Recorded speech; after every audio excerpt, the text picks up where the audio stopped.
Going live, and we're live. Aha, hello, folks. Testing, testing, 1, 2, 3. There we go. I think I've got a little green light now on the sound machine. It's just come to 10 o'clock. So, as always, I thought I'd pop on a wee moment early just to say hello and check everything's working out okay here on the station. Tonight, we'll be looking at chapter 41 of Children of Dune. Hang on, let me fix that. There we go.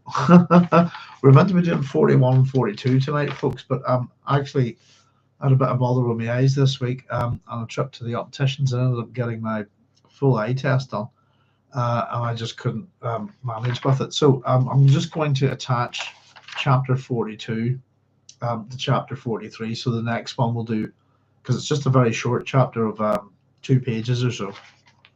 So we're going to attach it to the next chapter rather than deal with it tonight. So tonight we're just going to deal with the one chapter. There's 10 o'clock, so I'll say hello, everybody. Thank you very much for joining me. My name is Dr. Sloan. Welcome to my science fiction station here on YouTube, also known as the Doghouse. There's Chaya Rivka saying, Shalom, Doc. Shalom, Chaya. Great to hear from you. Hope you're keeping safe.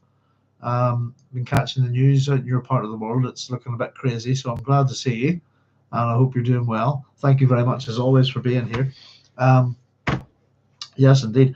It's an interesting little chapter here tonight, I suppose. We're starting to see the layers being peeled away from Leto, if that makes sense. What's the analogy I'm going for? I suppose almost like we're starting to see the beginnings of the God Emperor emerge here. You know, there's Carlos Crescelius saying, "Hey Doc, how you doing, Carlos? Thank you very much for joining me as always. It's good to see you, sir. Hope you're keeping well." Yeah, we've had a bit of a crazy week here. It's just crazy hectic and a few other things and stuff like that. But myself and the wife flew off to London on Monday. No, Sunday. Sorry, it was on Sunday to see The Lion King, kind of on a tight turnaround. And I went to see The Lion King show at the Lyceum Theatre in London, and they cancelled it halfway through. Which was not very good, not a very good show must go on sort of attitude. Grab a printout on the way out and get a refund, basically. But much effort to get there, and very disappointing. It's been one of those weeks, and then we've just been trying to take it easy to recover from all the hecticity of the weekend. Carlos is saying, in Texas we say whittling him down. Yes, indeed, that's a good analogy. Yeah, it's little bits of the personality, I think, of what the God Emperor is going to be, if you like, as opposed to young Leto. We're starting to see, I think, a little bit of a separation in the two here. I definitely get the sense that this is the character emerging here. And there's a little bit of about Leto here in this chapter that I suppose when we get to it, I'll point it out, that reminds me very much of a moment with Paul in Dune, in the first Dune novel. Try saying, we're good, Baruch Hashem, lots of sirens and time and shelter, plenty of time to pray.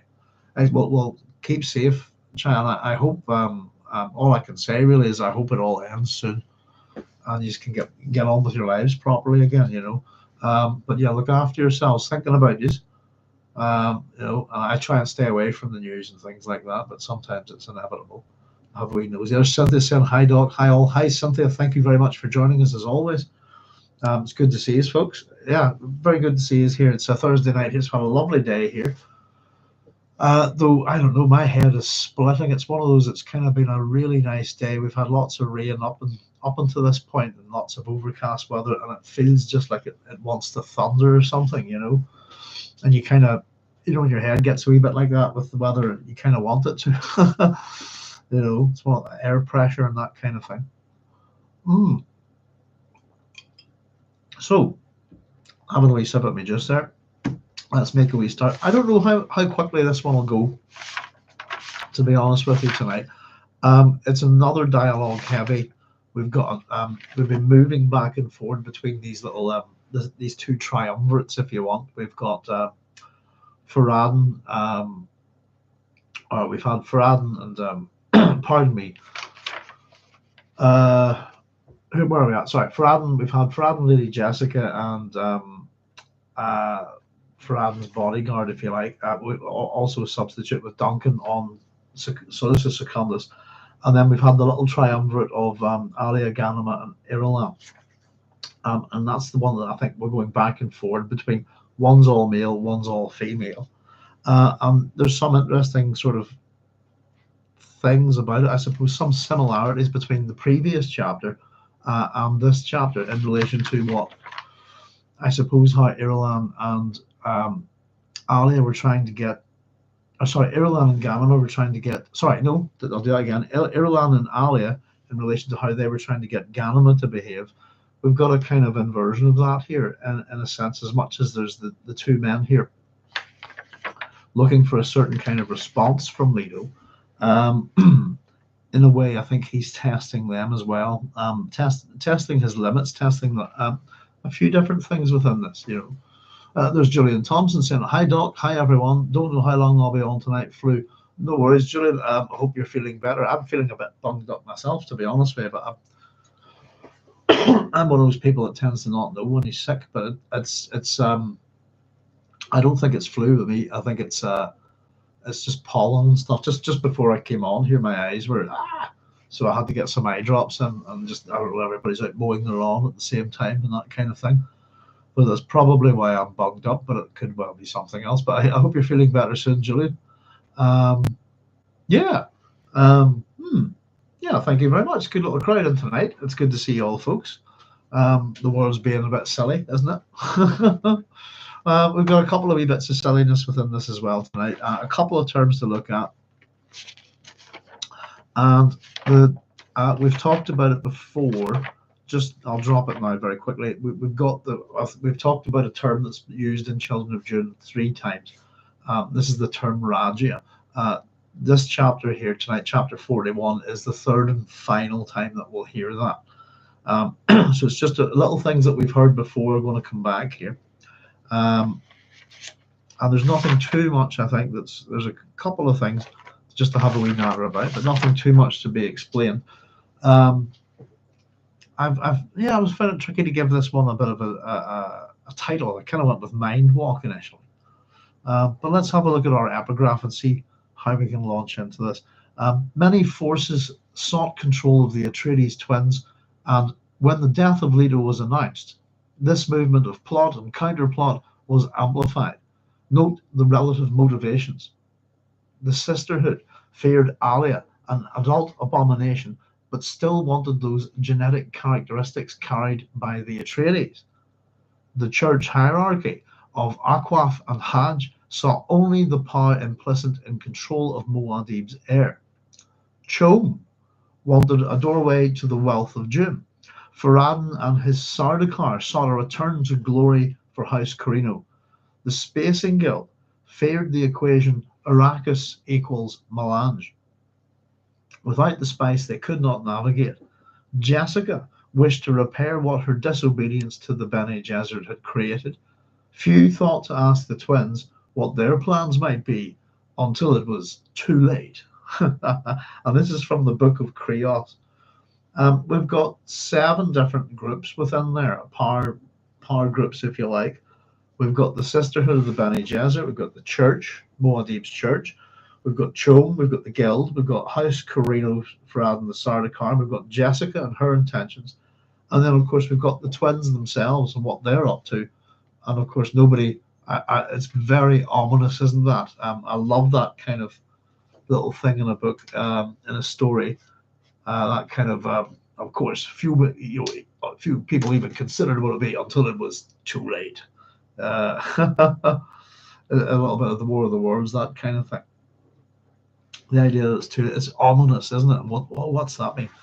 But it just gives us a sense within this chapter, this epigraph. Why dump it here now? It's a good way of basically reminding us of all of the different power groups that are operating within the universe at the minute and what they're up to.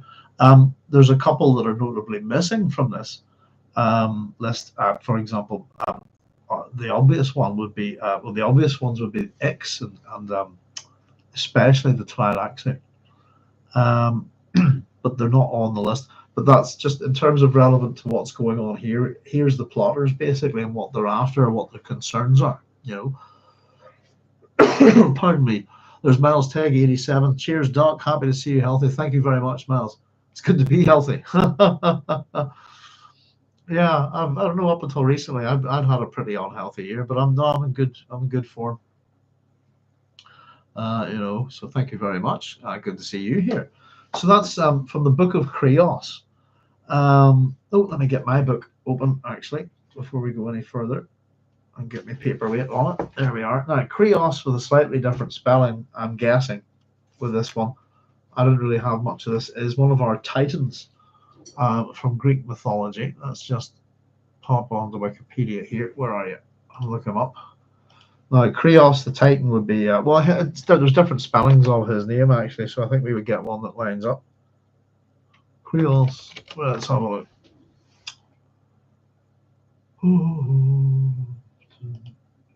Alright. Not finding a thing here. Let's have a wee look here. Krios. Try one of these different spellings. Let's try with it. There he is. Hello. Right. In Greek mythology, Krios, so I'll give you the different spellings, folks. It's Krius, that's the one I found him under, or Kreios or Krios. Krios. Ancient Greek was one of the Titans, children of Uranus and Gaia. So let's see. Although Krios is also the ancient Greek word for ram, the Titan's chthonic position in the underworld means no classical association with Aries, the ram of the zodiac, is ordinarily made. Fair enough. At the time of ancient Greece, Aries was the first visible constellation in the sky. That's not relevant at all. Hang on. Let's see. According to Hesiod, with Eurybaia, daughter of Gaia, the earth, and Pontus the sea, he fathered Astraeus, Pallas, and Perses. The joining of Astraeus with Eos the dawn brought forth Eosphorus, Hesperus, Astraea, the other stars, and the winds. So joined to fill out lists of Titans to form a total matching the 12 Olympians. Interestingly enough, there's more than 12 Olympians. Krios was inexorably involved in the 10-year-long war between the Olympic gods and Titans, the Titanomachy, though without any specific part to play. When the war was lost, he was banished along with the others to the lower level of Hades called Tartarus. There you go. So probably the suggestion there is that this is a Titan kind of created to fill out a mythological list in ancient times to kind of match up with the 12 Olympians. If you take a wee look at the Olympians, you'll note that some of them there's a couple of changes, a couple of swap outs, if you like. They're not always the same group. And even though we do have a couple of gods with association with the Olympians, if we're careful, we're going to see, and I'm going to talk about one of them tonight, actually. Oddly enough, things that goddesses like Hecate tend to be more chthonic than Olympian, don't they? Let's see. Right, excuse me. Baz Tech says, ready to rock the boat a bit, just recovering after working like crazy for a few months. My book is 95% done, and indeed it has chapters about Dune, the hero's journey, and your influence. Excellent, thank you very much. I look forward to having a read on it, Miles Tech. Yeah, excellent. Somebody else has given me a book that's fiction to have a look at and possibly to review. I keep getting a whole bunch of emails, basically junk emails from sort of online publishers in America asking me to review this and review that, and offering me free online copies of books. But I'm really bad at reading things on the screen. I know they're real authors and they have real novels, but I just wouldn't get around to it. But if you want someone to have a read and a review, Miles, I'll be delighted. Was just reminding me I've got another book I have to read there for someone and possibly review it for when you find the time. I'm enjoying the stainless steel rat at the moment, So yeah, thank you. That sounds interesting. I've got to write something. I've got to get on with writing something. Pick up my ideas. I'm thinking about a few things lately. Trying to get some ideas going for a story. I'd like to write a wee story.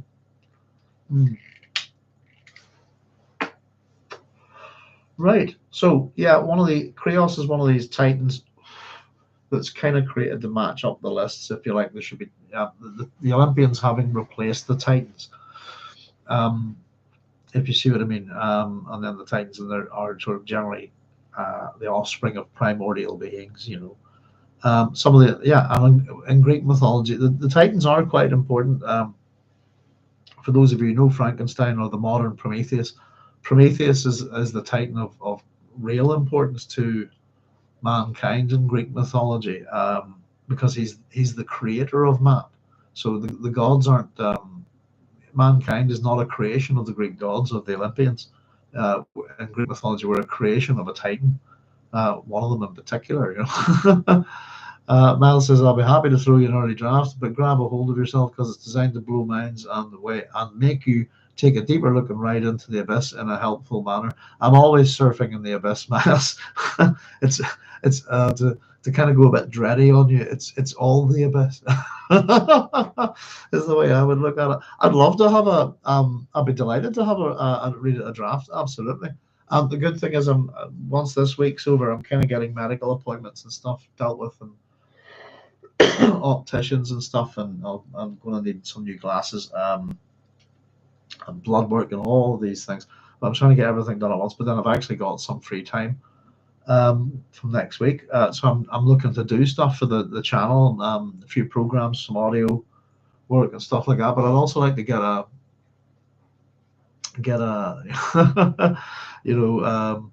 just something. I wouldn't mind having getting a wee bit of time and scribbling some thoughts down and stuff like that. I've got some software now to help me as well. Grab a pack of cigars.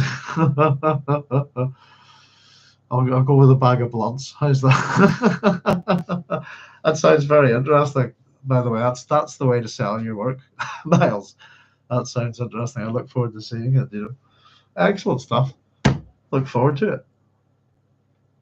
Right, here we go. We've got Leto at Jacurutu then. As I said, I think this one will go fast. Again, folks, so we'll see. Pardon me. Right, shortly after the evening meal, Leto saw a man walking past the arched doorway to his chamber, and his mind went with the man. Okay. Right. Off we go. So mindwalk is what I call this chapter. The passage had been left open, and Leto had seen some activity out there. Spice hampers being wheeled past, 3 women with the obvious off-world sophistication of dress, which marked them as smugglers. This man who took Leto's mind walking might have been no different, except that he moved like Stilgar, a much younger Stilgar. It was a peculiar walk his mind took. Time filled Leto's awareness like a stellar globe. He could see infinite time spaces, but he had to press into his own future before knowing in which moment his flesh lay. His multifaceted memory lives surged and receded, but they were his now. They were like waves on a beach, but if they rose too high, he could command them and they would retreat, leaving the royal harem behind. So he's attached, he's kind of gone almost like a little kind of, what's the word we would use? Like scrying, is that it? He's kind of, I don't know, reminds me of things like astral projection and that kind of thing. But it's like his mind has gone adrift and followed along this person who's outside, and he's kind of being able to observe what's going on. We're getting a little bit of what it's like for him here. The times filling infinite time spaces. He has to push into his own future a bit before knowing in which moment his flesh lay. In other words, it seems as if he has to do this in order to get back to himself. A way of managing that. The memory lives are surging and receding, we're told, like waves on a beach, coming and going. But if they rose too high, harem sort them out. They would retreat, leaving the royal harem behind. Now, harem, we're still working on. There's Flaccid House saying, evening all, evening Flaccid House, how are you? Thank you very much for joining us. I am still working on the harem problem at the minute, and it's taken me all over the place as usual. And I've got a number of candidates. I've also looked a little bit ahead into God Emperor, and I actually think that he tells us who it is there, and I'm going to say that at the moment I think there's possibly a continuity error with who the Atreides ancestor is in Children of Dune and who it is in God Emperor, because we have a mention of an Assyrian king in God Emperor who matches up in some aspects to the descriptions, but it's not harem, and I'm still trying to figure out where I went with this, and I've found another clue that kind of how would you put it, sent all these alarm bells off in my head going, you found that before, and it was to do with a word in a translation. So I'm not going to discuss harem yet. I'm just to say I'm at it. It's a problem for me, and I'm enjoying it. But I've been delving into. I found out that years and years ago I hoarded a lot of. I'll not say what I did really, but I got a lot of Cambridge and Oxford University books on digital form, including some of the Cambridge, things like the Cambridge Ancient History and stuff like that. I've got one of them here myself. It's a book I must show you sometime. Actually, the Cambridge Ancient History. But basically, I haven't. I've ruled out a couple of people, but I haven't really ruled out anybody at the minute, and I'm still pursuing lines of inquiry. But at the minute, I'm sitting around the kind of the Assyrian Empire, and I'm looking at its kind of progenitors, if you like, for want of a better word, early Assyrian emperors, for want of a better word. But we do have I've got a very strong candidate in Ashurbanipal, the first. But as I said, I did this work a long time ago and came to a different conclusion, which I have since lost that work. So I'm trying to recreate that. And I know it took me ages. The last time it was a long bit of work to find out a single piece of information. So we have other candidates that's been provided by a few of you as well. And we're working at those too, but I'm working at two lines in particular. Frank. And as always, it's where does Frank get his information from? But there we go. I'm working on it, folks. But we'll move on. We'll not deal with it too much tonight. Miles says, imagine yourself going to the gym hard for like 3, 6, 12 months, eating healthy, eating healthy, sleeping, and drinking lots of water. How would you imagine yourself in 12 months from now? That changes at 3, 6, and well, I could answer that question quite easily. Unhappy, very unhappy, and ridiculously unhappy. That's not me. It's as your mind superimposes your now and your future self when you look back in the mirror. Prescience works more or less being aware of said possible futures and actions required. In our human experience, is like we materialize a future into reality, and we know that if said path of sacrifice is followed, it's clear over time, more solid.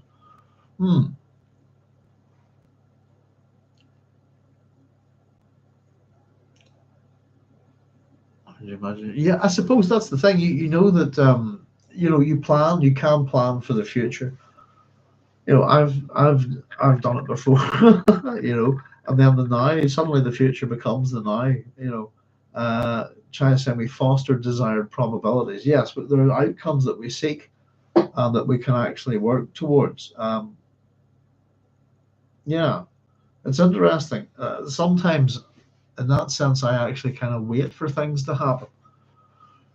If you know what I mean, knowing that this isn't going to happen until this planet has gone around that sun there a few more times, this kind of thing. But I suppose it's what we look forward to, and how much do we do in the now to make that now a reality. And, past, present, and future. So it reposes you now, your future self, when you look in the mirror. Prescience works much or less being aware of said possible futures and actions required. I suppose the interesting thing about it, Miles, is when it comes to the inevitability of it. That it's, as you say, in our human experiences, like we materialize a future into reality, and we know that if a said path of sacrifice is followed, if we do X, Y, and Z, then that's going to happen. Then it's clear over time, more solid. Basically, it's like the chosen one can make leaps of said versions, taking the easiest route.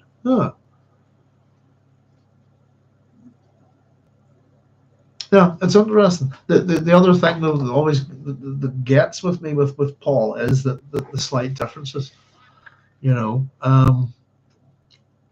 it seems within the Dune series, especially in Dune Messiah, that the slight differences. The only one that I think would have been massive would have been if there was no Leto, and again, Leto wasn't seen in the future. It was just Ganima by Paul. But most of the differences that are in the futures that occur are so minor that they don't seem to have any real effect.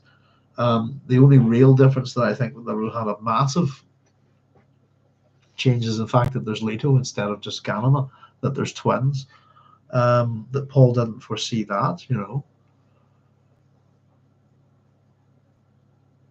Yeah, I'll be honest with you, Miles. I've been thinking about this sort of stuff a lot. I'll just finish your other comment there. In terms of determinism, I would just say that our minds function in stories and myth. Later is more important because it forms our collective memories. Chai said the goal is clear. You can follow the critical path with fewer or no deviations. Something that you might find very interesting. I watched this a few days ago, and I've been thinking about it quite a lot. Is that there's a German physicist who's on YouTube, academic, kind of similar to myself, if you like, just the way she's ended up here.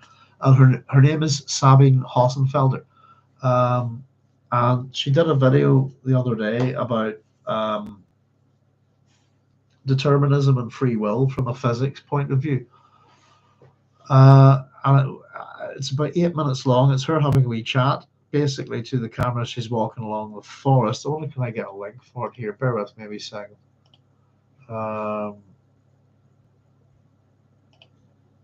Yeah, bear with me. I'll get you a wee link for it.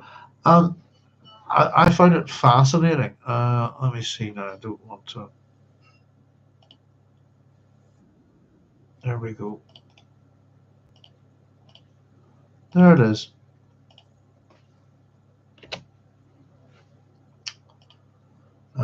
Sabine Hossenfelder. Very good YouTube channel. In relation to what we're talking about, free will, determinism, and all this kind of stuff, from a physics point of view, and basically talking about the physics, physicists tend not to look at this kind of thing. I thought it was a very interesting way of putting it. She came to the conclusion, I'm pretty sure, that we don't have any free will at all. And it's actually listening to her speak, it's not the same conclusion that I came to, having listened to her talk. I kind of came to the conclusion that if what she was saying was correct, that things are determined and that there's free will. That it's not necessarily absolutely one or the other, if that makes sense, you know. But it was simply to do with how atoms work and all of this kind of thing, and how we're actually, you know, how we're all the things that make us, how it's all kept together, this kind of thing. So that's the wee link to her wee video there, and I really enjoyed listening to her talk about it in relation to Dune, my own life and existence, all of it, everybody's lives and existence. It really got me thinking, as have you, Mass. A butterfly first had to evolve that form from a caterpillar, but then when acquired it, rewrites the whole system to include butterfly from the start. Same thing with Herbert's view. Do liver cells have free will? That's an incoherent notion. No, they don't. That's the whole point, yeah. Simply, you know, the way things are put together, the way life exists. It's an interesting thing. I'm just paraphrasing for have a wee look. Her videos are generally quite good, quite funny. Yeah, and she's very good at explaining physics, unlike myself, you know. But there we go. Yes, indeed. So yeah, we'll get to the royal harem, folks. That's a point of ongoing investigation, shall we just say. Now and again, he would listen to those memory lives. One would rise like a prompter, poking its head up out of the stage and calling cues for his behavior. His father came during the mind walk and said, "You're a child seeking to be a man. When you're a man, you will seek in vain for the child you were." Fair enough. I don't know. I think we all kind of are a bit. I think we all look at our childhoods as we get older and kind of wonder what on earth was that all about. I think it's perfectly natural. All the while he felt his body being plagued by the fleas and lice of an old siege, poorly maintained. None of the attendants who brought his heavily spice-laced food appeared bothered by the creatures. Did these people have immunity from such things, or was it only that they had lived with them so long they could ignore discomfort? Who were these people assembled around Gurney? How had they come to this place? Was this Jacurutu? His multi-memories produced answers he did not like.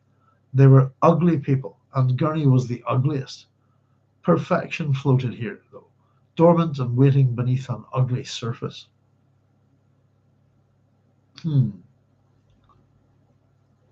His multi-memories. Part of him knew, part of him knew he remained spice-bound, held in bondage by the heavy dosages of melange in every meal. His child's body wanted to rebel while his persona raved with the immediate presence of memories carried over from thousands of eons. His mind returned from its walk, and he wondered if his body had really stayed behind. Spice confused the senses. He felt the pressures of self-limitations piling up against him, like the long Barracan dunes of the bled, slowly building themselves a ramp against a desert cliff, then more and more and more, and only the sand would remain exposed to the sky. But the cliff would still be there underneath. So Leto is the cliff there. I feel like this simile that we get, and the Barracan dunes are his second skin, which we're also keeping for when we're keeping that for when it happens. We're going to have a good old chat about the Motpo of Leto Atreides when he puts on his when we get to that second skin part, So he's wondering, who are these people? This old siege. There's lice, there's fleas, etc. Who are these people? I think the suggestion is that there's some Fremen here and there's some smugglers. And also we get language here with we've got the language of captivity, if you like. He's spice bound, held in bondage by the heavy doses of melange in every meal. So the huge amounts of melange that they're giving him is maintaining his captivity. It's keeping him in this trance, etc. We've got bondage there. We've got thraldom with the spice coming up in a moment. Etc. So the spice, the food, the spice in the air, spice in the water, everything is, I suppose, in a funny way, contributing to his captivity and contributing to the change that's going on within him. Miles said, do lovers still have free will? It's an incoherent notion. They have to work for the whole system, as do we. You have degrees of freedom within. Call that what you will.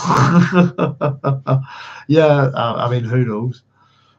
You need more than Chaya is saying. You need more than instinctual consciousness to have free will. Some human life, mineral, vegetable, animal, doesn't display consciousness at this higher level. Judaism teaches that all is in the hands of the Creator except for fear of the Creator. Free will is the choice to follow the Creator's will or not. Interesting. Free will is the choice to follow the Creator's will or not. So there is a choice. Instinctual consciousness. Subhuman life. I don't know. I'm a person that believes that certain animals are sentient through interaction and observation. That's where not all animals, but I do believe some are. But yeah, I often wonder about the animals a wee bit. Miles takes in things we can change ourselves and therefore the myth. Some point in the future we will rewrite ourselves or die or stay the same, but we will no longer be human. Real question is what to integrate. Yes, I know. Yeah, that's a good points, folks. I've kind of been, I suppose, ended up in a way of life for quite a number of years. As a carer, for example, and I suppose the weird thing, we're just coming up to the anniversary of it. A few years ago, that all stopped. As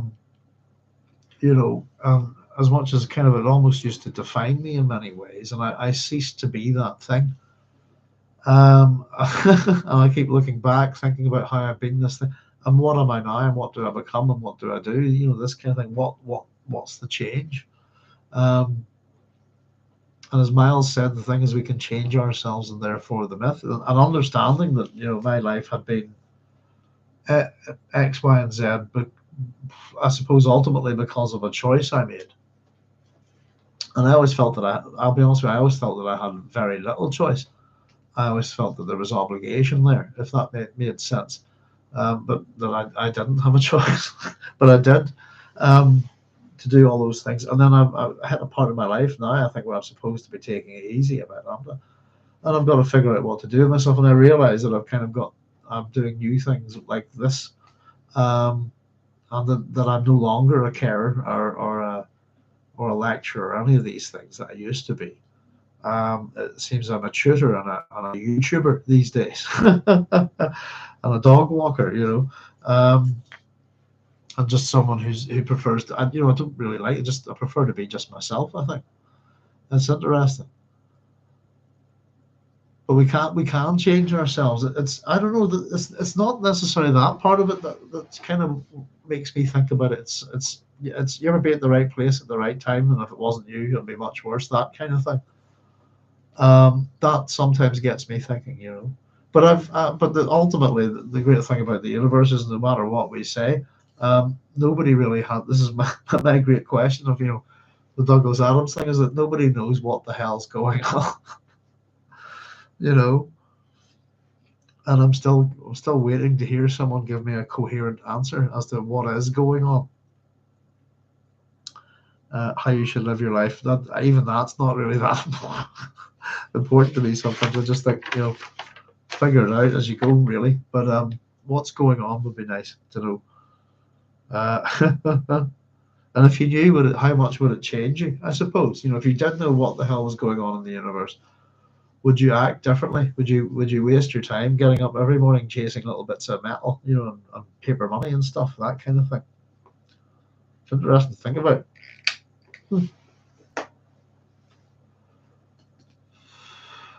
Miles Teg language, it says language is the magic for the archetype and the decision. That's the real frame. The oracle was framing Neo, that lying sure.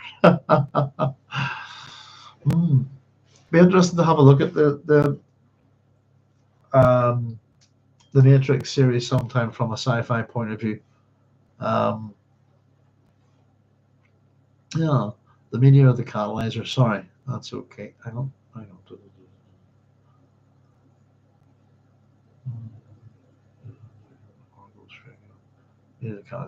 I agree with some animals could be human souls incarnating into lower life forms working off karma.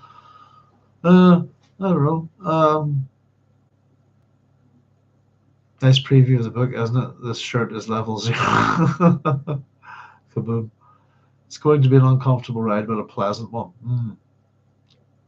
Christopher Crowley. Hi, Christopher said, if I was aware of the Dune universe being set, I would ask Leto II for an audience. Yeah, that would be an interesting thing. Yeah, you might not get out of that audience alive, would be the interesting thing. Miles takes a duck. I guess the real frame is if you look at the engine of life, two things are going to happen.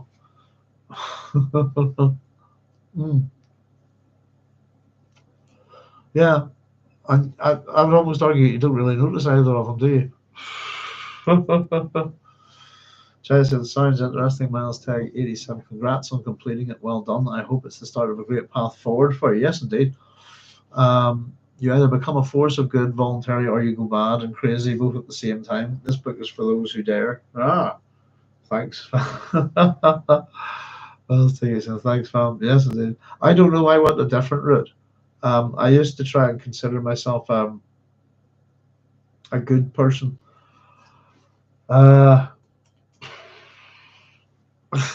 And that I don't think that worked out for me. I'm not necessarily what I would call bad either, but I have my moments.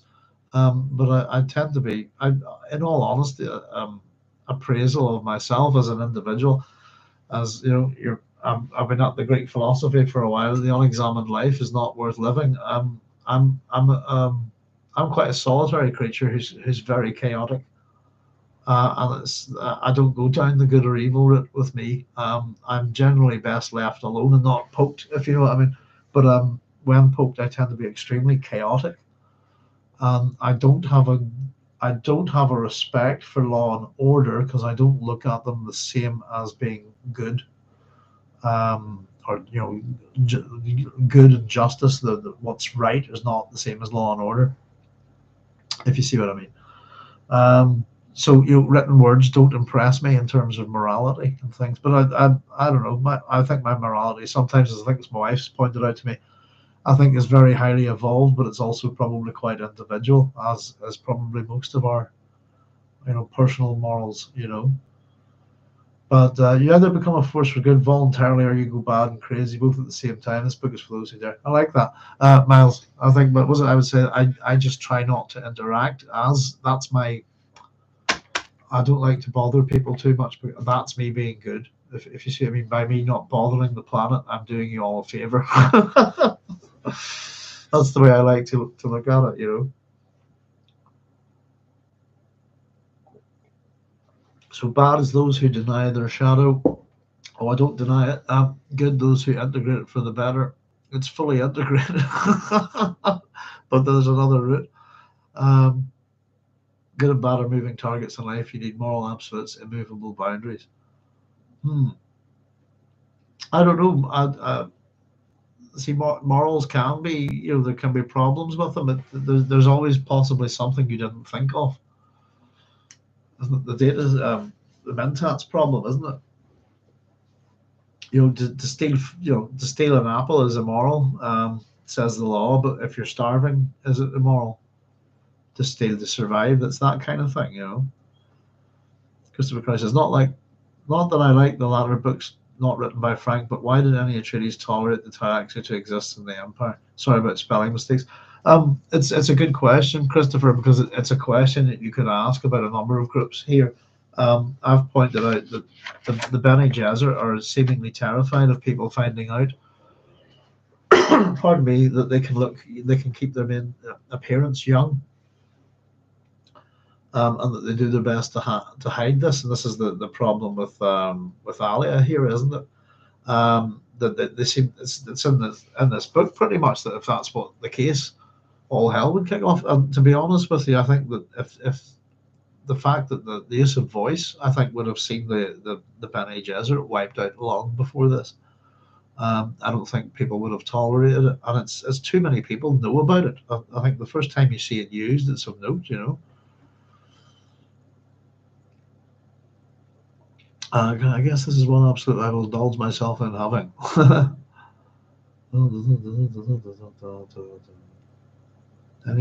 It's, I don't know, the time actually, the question is actually even more important, because it's how do the planets like how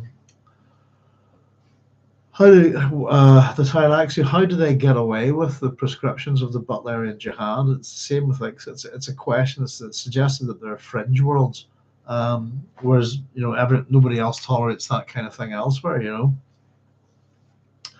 And I would argue that for their knowledge of the technology they would require for mastery of the language of God, which is the language of genetics, they would need at the very least some kind of advanced computer technology. Miles texting, is it when them fully integrated, is it like being hooked on life and meaningful experiences for your inner and outer groups? I'm not into the whole Jungian Freudian kind of thing. I know that from my point of view, Miles, that we all have a dark side to us. And to deny it is just stupid. But for me, it's a thing that needs to be kept seriously under control.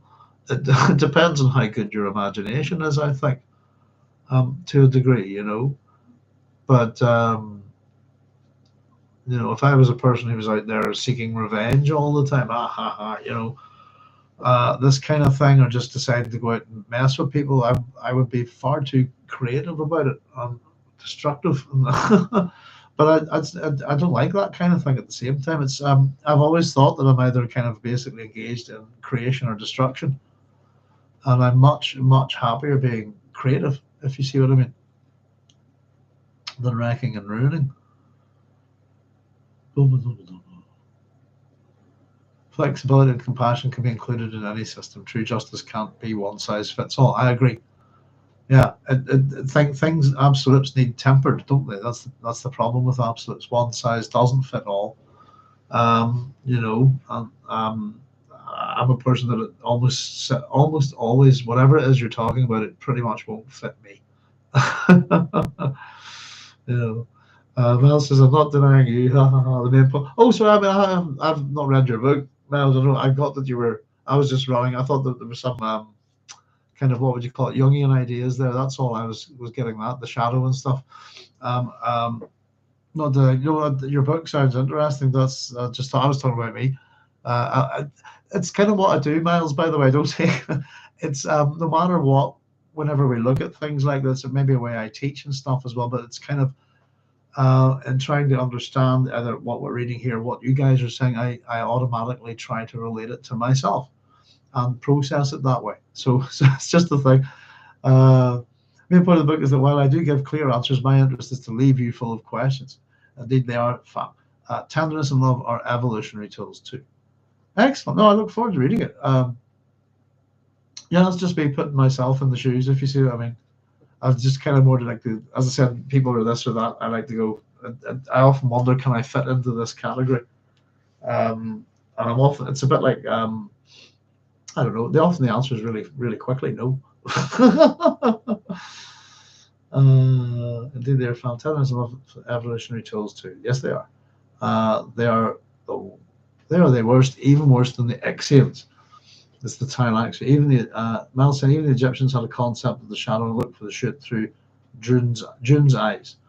And humans in society have both sides constantly showing your best and your worst. Why do we deny it so much? It's true. Yeah, it's well, I don't know. It's the things that we're scared of. I don't know. The things that are bad for society. We do confront them in many ways. Particularly things like drama and books and literature and theatre. We have tragedy and comedy. Why do we go see a tragedy? Why would you go put yourself through the misery of Hamlet? If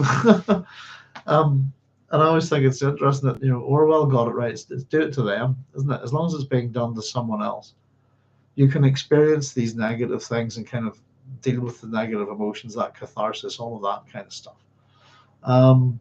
But that's within the arts and how we all chat about this kind of thing. But within government and this kind of thing and administration, no, the bad things we don't want to talk about. We bury them, we hide them, we ignore them. We've got a lot of that stuff going on here at the minute with the grooming gangs in England and how much that's been buried. And I think we're going to get a national inquiry into it now, but it's an uncomfortable conversation politically. Nobody wants to have it, There's all sorts of stuff like that. Yeah, I think that's sometimes wonder why myself and my wife are a wee bit unpalatable to people, is because we're happy to talk about the really bad things, and more often than not do. Possibly when other people don't want to, Jess, and the great powers are happy to exploit Talaxi and Ixian products. Indeed, they're the only ones not innovating death and warfare. The goal of storytelling, good one, is it to make you experience something yourself, to see, envisage, and go through the whole experience, like make you feel like you went to war and barely survived. Yeah, I mean, a good book can do that. I often thought that it doesn't. It's a bit like with the Hollywood problem at the minute, is how much of an agenda is being pushed through the liberal arts and TV and cinema. And if you've got an agenda to push, it's too overt, that kind of method of storytelling, and that's why people don't like it. It's shoving a message down someone's throat. The things that we change in society that used to be illegal and criminal, that we used to hate people who did this or that or see this the wrong way, and then over time we've looked at the discussion of it. We watched movies about people who lived these lives, read books about their experiences, and accepted that they're human beings, and kind of go, well, I wonder why it was all illegal and criminal back then, and all this kind of stuff. I often think that particularly government and science is often catching up to morality, and it often has to. Yeah, but storytelling fundamentally, no matter what, should be to entertain, I think. and within that, everything else can follow. If you see what I mean. Um, but yes, it's what is it they say for those of us who, if you don't read books, you live one life. For those of us who do read, you live thousands. It's why I've got experiences of stuff from all over the world, from people from different times and cultures, and I've read stuff written by people I'm separated by, continents of not just physical distance, but literally thousands of years of time.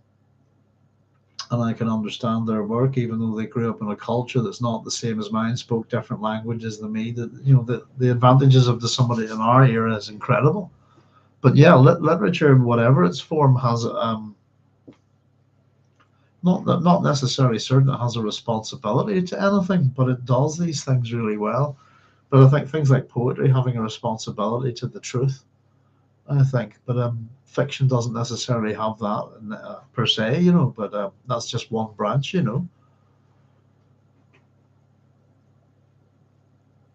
We say science is catching up to the Torah. That's interesting. Yes, knowledge catching up, with the Torah being the moral thing. Yeah. In particular, new science, new technology. How does it interact with the world? What are the implications of the interaction of that science and technology, either at a small scale or, more importantly, at a massive level? What does your artificial intelligence or your robot bring to human society, and how's it going to change it? How's it going to affect it? What's it going to do to people? How will it affect our evolution? You know, and almost any product that's brought out, I think nobody puts scientists. It's all about the rush, isn't it? It's about the money, the goal these days. Let's get there. Why do we do it? Because we can. They have very little idea of the consequences, and I think that's particularly what science fiction does. It's a pity more scientists didn't read it. I suppose more is that the science fiction is very good at presenting you with the consequences of new technologies and science, new knowledge. Um, Miles is saying, do we owe something to truth or to humanity? I don't know if we owe anybody anything, Miles, to be honest with you. The truth is the reality that you live, but I don't know. My neighbor has a different reality than us. For example, he lies very easily. There's no kind of really talking to him at all. Just have to accept that his reality is different than mine. you know. And I don't know. I think the truth is a very. If you want to get me started here, Miles, on the truth, I think the truth is of critical importance to our existence on this planet. Um, does Frank say something like, is it respect for morality, is it, or something, or is it law is the basis of all morality? I'm trying to remember what it was he said, but it's to me it's the truth, and that's the basis for all morality. There's the bit I'll quote you on, if you like, is from Excalibur, when King Arthur asks Merlin what is the greatest of the knightly qualities, and Merlin does his best to dodge the question, because he does not want to give him an answer. In fact, it's my favorite Arthurian quote of them all. And he says, "What is it?" And he tries to say that, it's well, they're like a blend. You mix them to get, like the different metals to make a good sword. And he goes, "No, no, what is it? Which one is it?" And he goes, "Well, it's truth. If you want to know, there you go." Because when a man lies, he murders some small part of the world. Um, it's a great statement, isn't it? It's a great scene in the film. I don't know. The truth's pretty important, but I think it's pretty hard for a lot of people. And I think it's a lot easier with the nature of life, the universe, and everything to go through life lying about things, deceiving ourselves. As I said, maybe Miles, I have a particular point of view on it because I was brought up initially having to try and deceive people about who I was and where I was from and all of this kind of stuff. And therefore, at a certain point in my life, I started to take great offense at that, and really kind of went as honest as I could possibly be. Jesse, not only morality, but knowledge and understanding of basic patterns and principles. Miles saying morality is an instinct to be more harmonious with the collective. We look for agreeableness rather than truth. And in all honesty, at a certain point, I was chatting with my wife about this. That you get to a certain age, you've accumulated knowledge, and more importantly, sometimes experience, and more importantly, even again, wisdom and common sense, and a whole bunch of other things that are beyond just what knowledge is. It's kind of one of the reasons why I do this YouTube channel. Um, is one, I consider this a political action. In other words, in the true sense of the word, I'm doing this for everybody's happiness, including my own. Not everyone's happiness, but trying to make some of you a little bit happy, a good spirit, if you like. But also because I think at a certain age, you have a responsibility to pass on what you know to the next generation. I think with the generations that are coming along, they're going to need all the help they can get. You know, so part of me is, I'm a very multifaceted person. Part of me is a complete and utter misanthrope, who's a classicist who has a certain attitude towards things from the classical world, like democracy and things like that. I believe in certain things, At the same time, I want to pass on my information, my knowledge, and help the generation that comes along after me. And at the same time, I also want them to leave me alone. And that's kind of me in a nutshell, really, isn't it?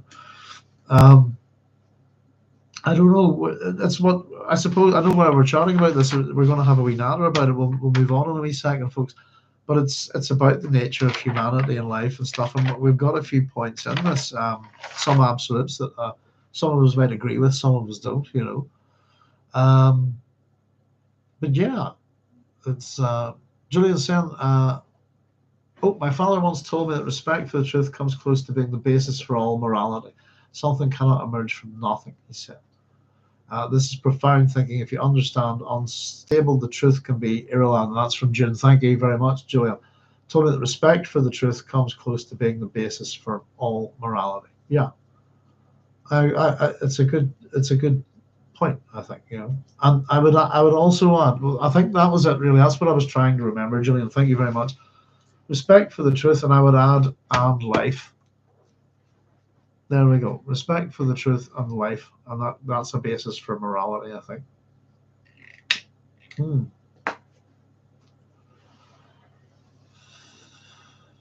Ireland, yes indeed. Thank you, Julia.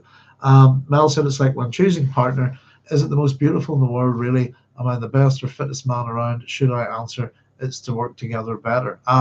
It depends on what you're looking for in a partner. Peacocks will look for peahens, won't they? Sometimes. Yes. What survival of the fittest? What does fit mean? It's the right fit, isn't it? It's the right thing for you. I'm not pushing any agenda more than my own, as anyone, but it's more of an honest invitation to disagree with me and spark the fire in you to show me yours, pun intended. Very no, here, Miles. I'm not joking. I look forward to reading it, and I'll tell you what, we can certainly have when it's out and about there, whatever it is you're doing with it, we can certainly all pop on here and have a good old natter about it. I think it's certainly it's the topics that provoke great debate, aren't they?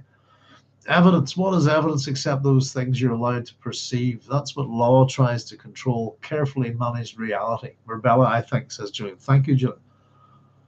Chances if your thoughts, words, and deeds are out of alignment, you spin and weave through life, repeating issues with new places and faces. You can only align with truth. Be true and be yourself equals the path forward. Sounds like good advice.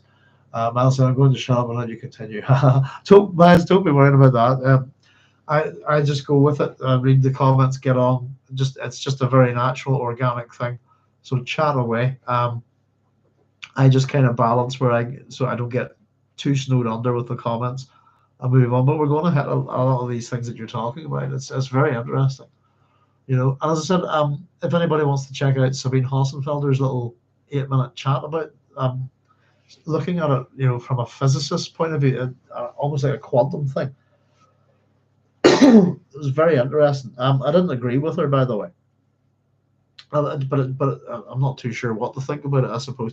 But it got me thinking, as Miles is saying, gets you thinking, provokes debate. Wonder what will this, you know. Here's what I think. It sparks the fire in me. Show me yours. Show me your fire. You know. Yes, indeed. And it's interesting. I suppose there's a few things in this chapter that I see that we can maybe even bring in terms of real world here to this tonight. You know. Let's see. So Leto is the cliff and the bracken dunes over the. Is that where we got to? Yes, but the cliff would still be there underneath. We had that little simile. And here's Leto's thoughts here. We get this moment of realization here. I'm still within the trance. He thought he knew he could come to soon to a branching of life and death.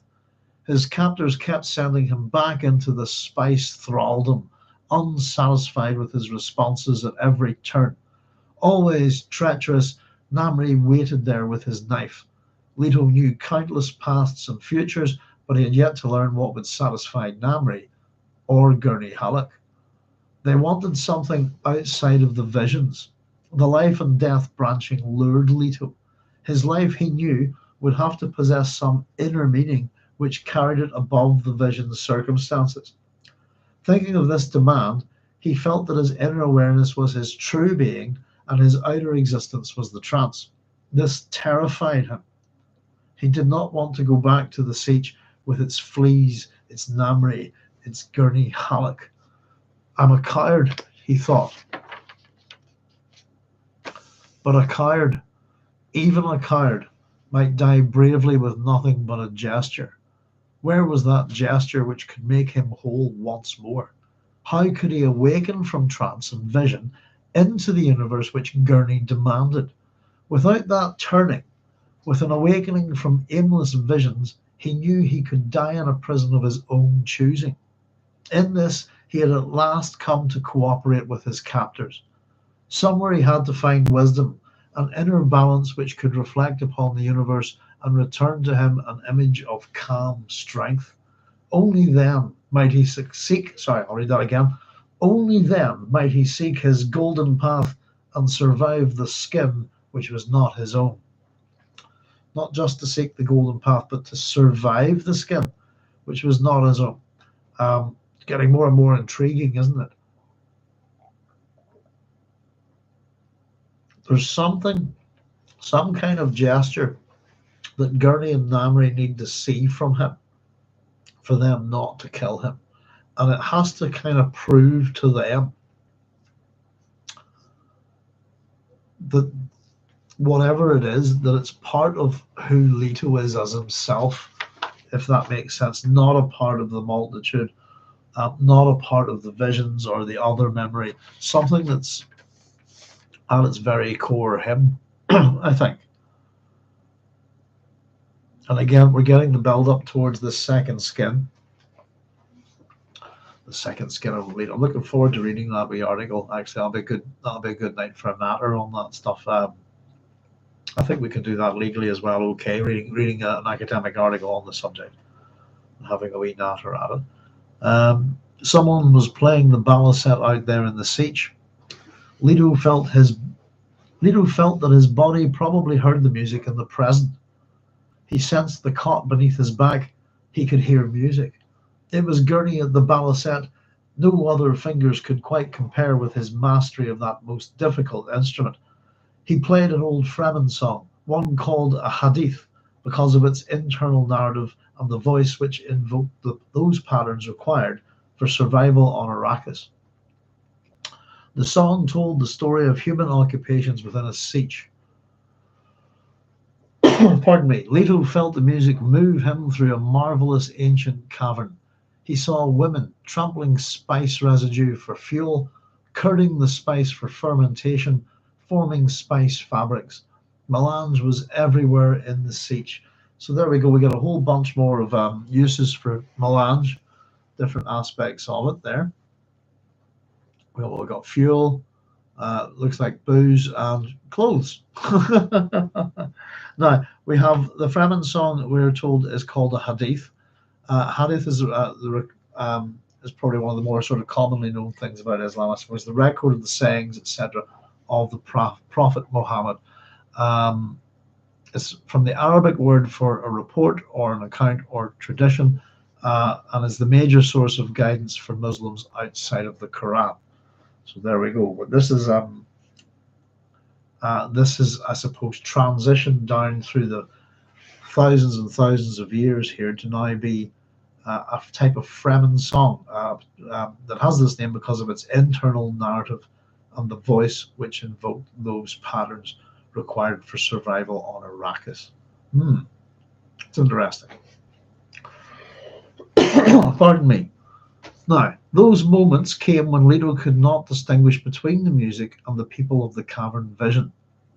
The whine and slap of a power loom was the whine and slap of the balisette, but his inner eyes beheld fabrics of human hair, long fur of mutated rats, threads of desert cotton, and strips curled from the skin of birds. He saw a Seach school, the eco-language of Dune, rage through his mind on its wings of music. He saw the sun-powered kitchen, the long chamber where still suits were made and maintained.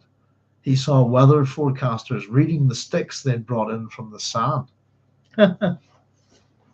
Interesting stuff.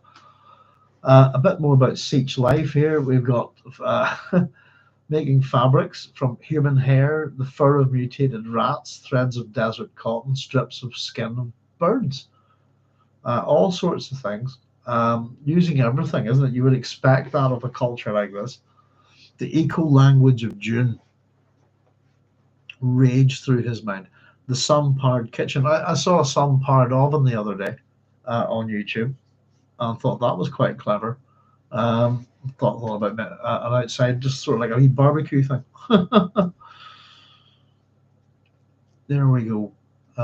Let's just catch up. Let's see. Chaya Rivka saying, mine says without that turning, without an awakening. Right, where are we, Chaya? I've got a bunch of mistakes in here, but I haven't hit one yet. Let's see. Possibly not noticed, so it might have been me. Where's all my pens gone? There we go. Right, let's see. This is the law or the religion in Hebrew. Thank you. I'll scribble that down. Let me find that first bit. Chaya, without that turning, without. Let's see. Where's that?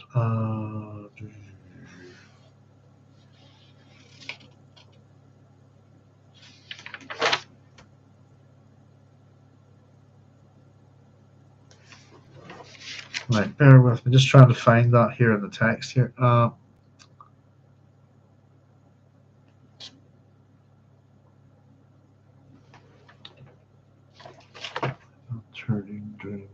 Could you give me a wee clue as to where that is, Chaya? Sorry, I've just lost. I've moved forward a wee bit and probably lost my place. The paragraph after I'm a card. Thank you very much.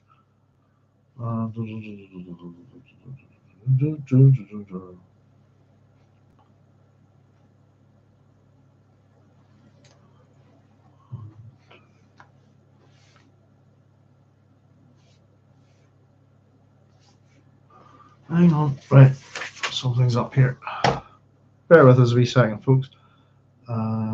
Before the right, in the paragraph after I'm a card, right.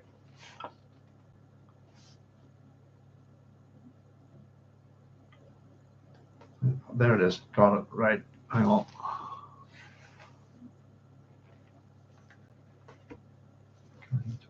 Without that turning, without an awakening. Got it. Thank you. Yeah, no, that's my mistake. I've made it.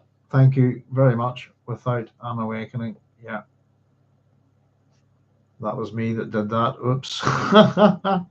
Apologies, folks. It's an occasional thing.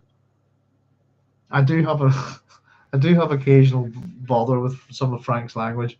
I find myself doing wee things like that, but that's just that's a tired mistake. But you're very good at keeping me right with this, Chaya. Thank you very much indeed. Yes, indeed, that was without that turning, without an awakening from aimless visions. He knew he could die in a prison of his own choosing, not with an awakening. Sorry, thank you very much. That was my mistake, folks. Apologise. And let me just scribble that down. Hadat, right? That is the law.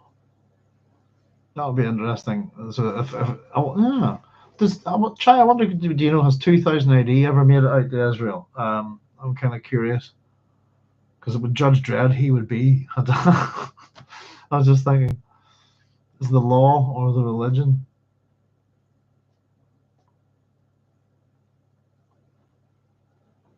Very similar things, law and religion, I think. They do tend to occasionally blend into each other, don't they? And yeah, thank you very much, Chai and the Path. God, that was my wee mistake, folks. Do apologise. Oh yeah, talking of the devil, and he'll appear. I suppose I've got to here come all my mistakes coming up. Yeah, some part kitchen, long chamber still sits were made and manufactured. We always knew that was part of siege life. Weather forecasters reading the sticks they brought in from the sand. That kind of got me thinking. That sounds curious. I don't know what that's about. Somewhere during this journey, someone brought him food and spooned it into his mouth, holding his head up with a strong arm. He knew this as a real-time sensation, but the marvelous play of motion continued within him.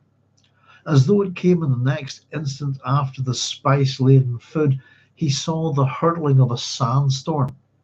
Moving images within the sand breath became the golden reflections of a moth's eyes, and his own life was reduced to the viscous trail of a crawling insect. Let me just check I read that correctly. Oh, where are we?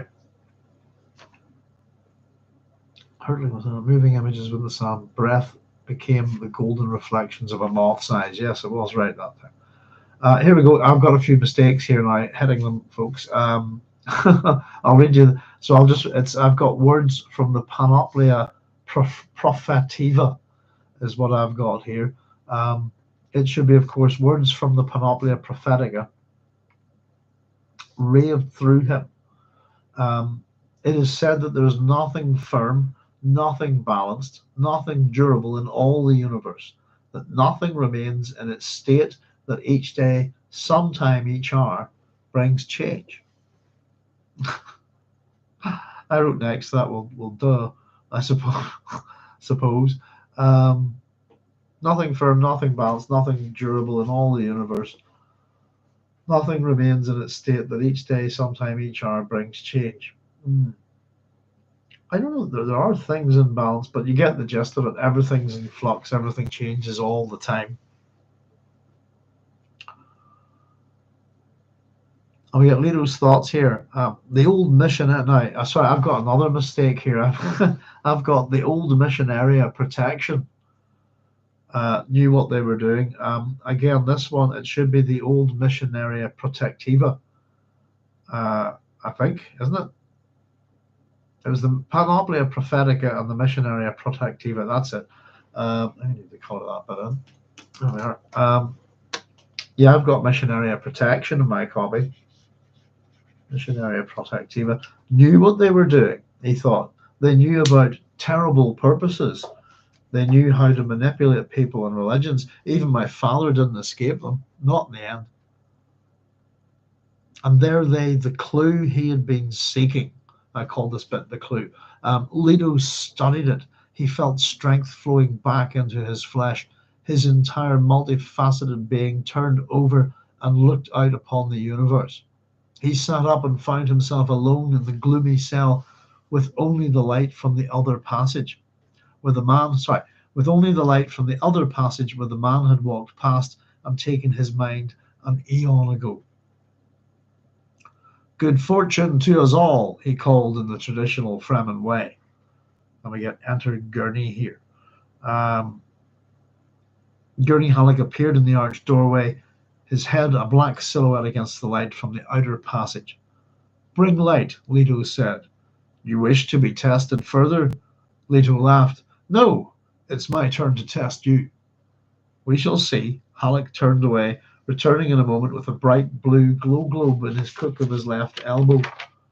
He released it in the cell, allowing it to drive above their heads. Now, let's have a wee quick look. So I suppose the main things is that we're getting from this has all been going on within Leto here. We're about to get Gurney and Namri come in. Gurney's just arrived. Is that they're dosing him obviously with a lot of spice in his food.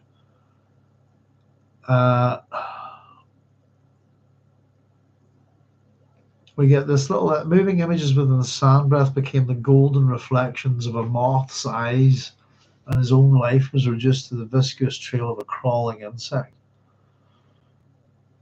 We get this little words from the Panoplia Prophetica. It is said there's nothing from nothing balanced. That there's nothing firm, nothing balanced, nothing durable in all the universe. That nothing remains in its state, that each day, sometime, each hour brings change. Fair enough, there's always change. I kind of think we'll do it, honestly. This is great Bene Gesserit wisdom, I think. The only thing I always think you should be very careful about is when you use the word nothing. Because nothing is an absolute. And it's a very hard, I think it's the one thing that's, the statement, in terms of linguistic statements that will mess with your head, if you like a bit. Nothing is impossible. Those three words together are very, very problematic. And if you start to think about it,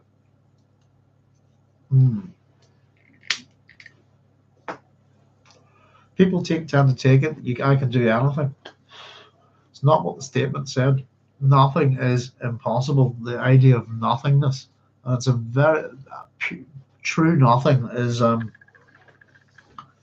think impossible for the human mind to imagine. I'm not too sure. I've had a good go. There you go. Haven't seen any Judge Dredd. Chaya, oh my goodness. Oh no. Chaya.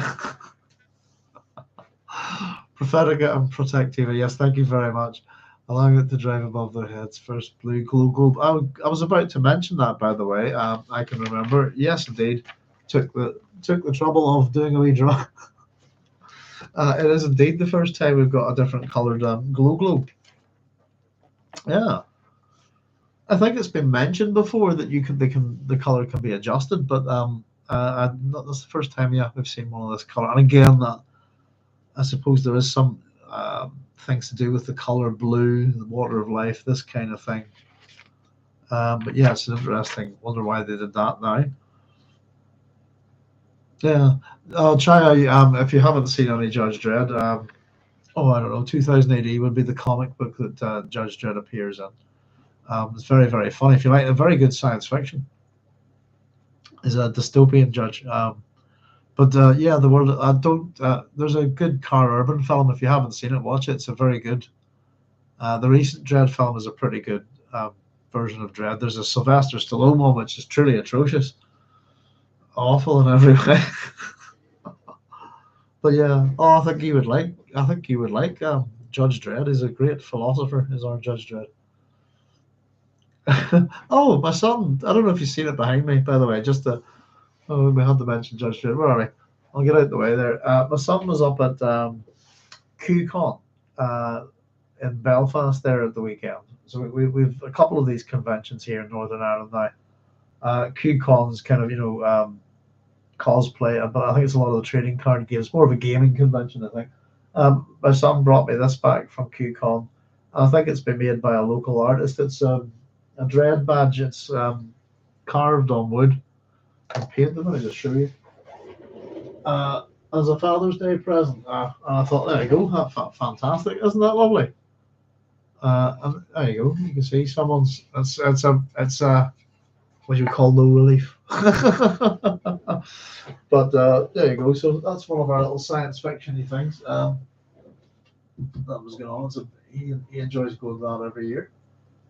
There we go. There's our Dredd. Yeah, Judge Dredd's great. We'll be chatting about him soon, I think.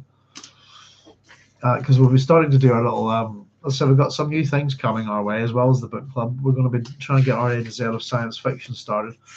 We're not going to start with the letter A. We're going to be starting with the numbers. So we're going to be looking at things like 2001 and 2000 AD and stuff like that, you know. Right, that's not the right page. Where are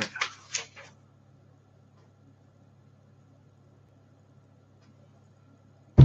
There we are. Right. Yes, indeed. Blue light. This is the clue. The clue he'd been seeking.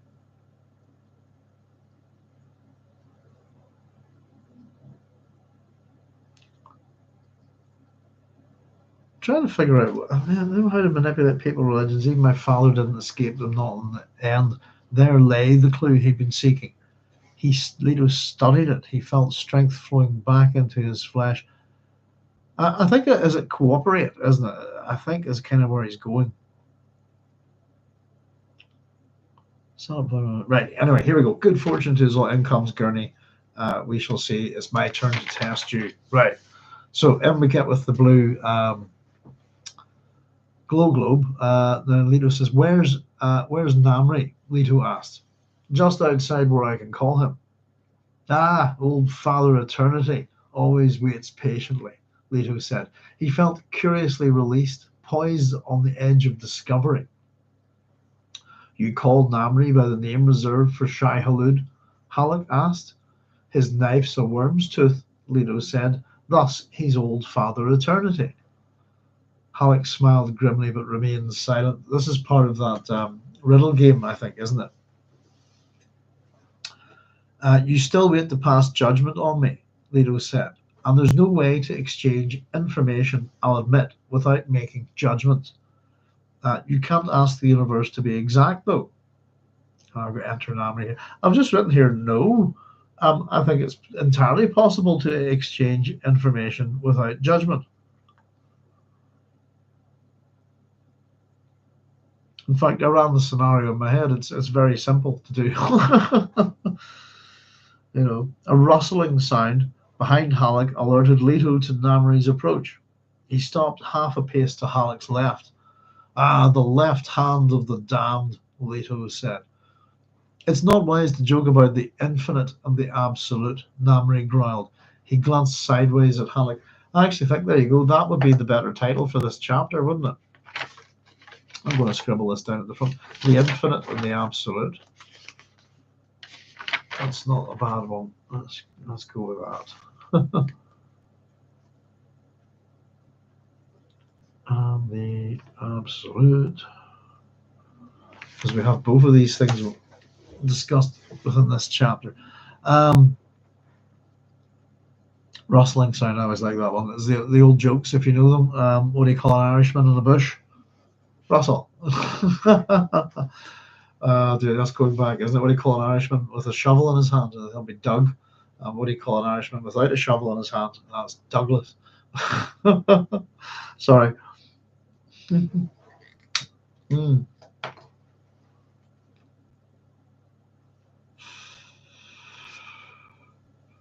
Now,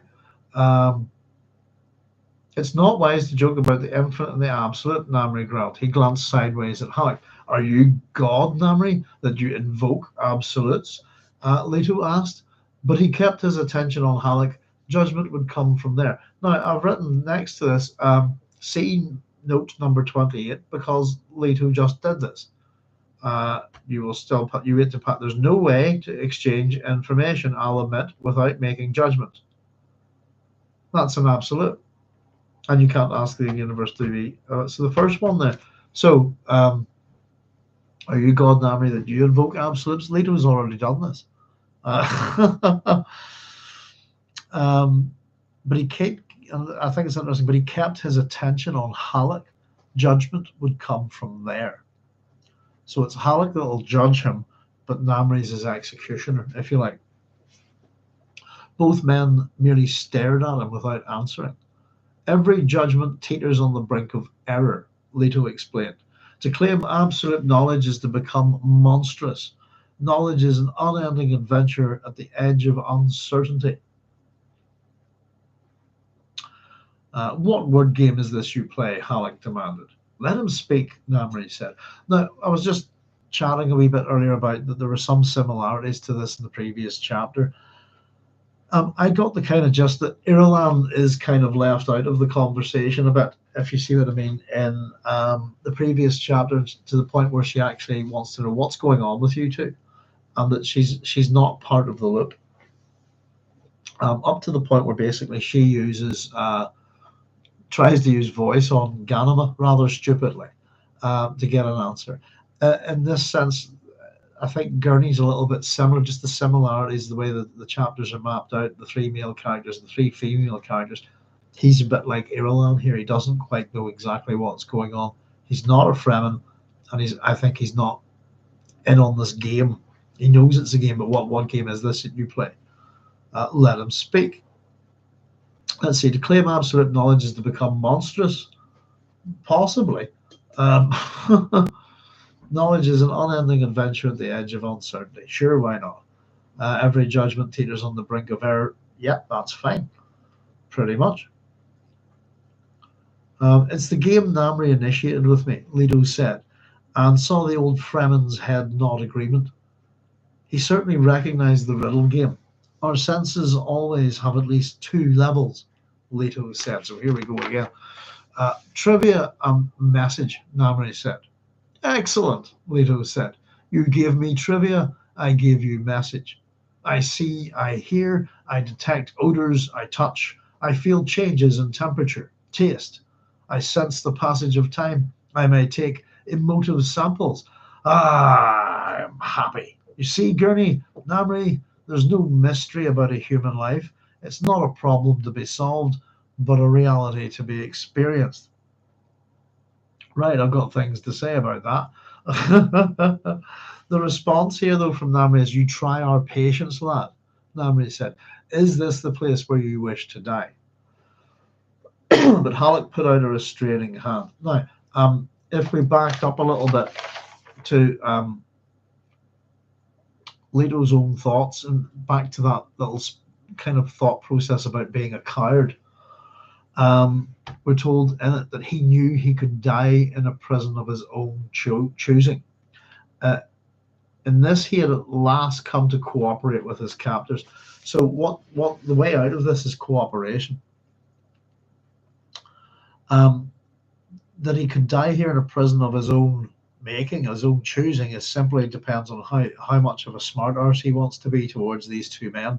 If you see what I mean, he could just give them what they don't, or he could poke at them enough to create the circumstances where they would just kill him. If he plays them the wrong way, if you see what I mean. And so he has to be careful, cautious, and cooperative, I think, is what he's about here. But at the same time, there's something kind of quite funny going on here with Leto, I think. We'll see what we think about it at the end of the chapter. Irulan equals old world order falling before they realize. Irulan and Gurney. Yes, indeed. Yeah, they're not getting it as well. And again, I think there's a lot of kind of overlays of this chapter and the previous chapter. But I got that sense Gurney's a wee bit not quite getting what's going on here. And we'll see that from his responses here as we go on. Now, we've got one of our really super famous quotes here from Frank, don't we? Let's just talk about it a wee second. There's no mystery about a human life. I couldn't disagree more.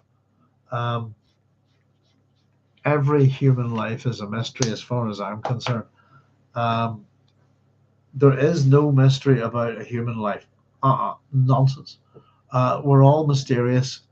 You know, none of us really know what's going on up in here. Everyone's a mystery, I think. And it's a good thing that there is a mystery to life. There is no mystery about a human life, he says. I disagree. It's not a problem to be solved. Says who? It's certainly a problem, I think, so, but a reality to be experienced. Interestingly, you can run those about a bit. It's a problem to be experienced and a reality to be solved. Possibly, I don't know.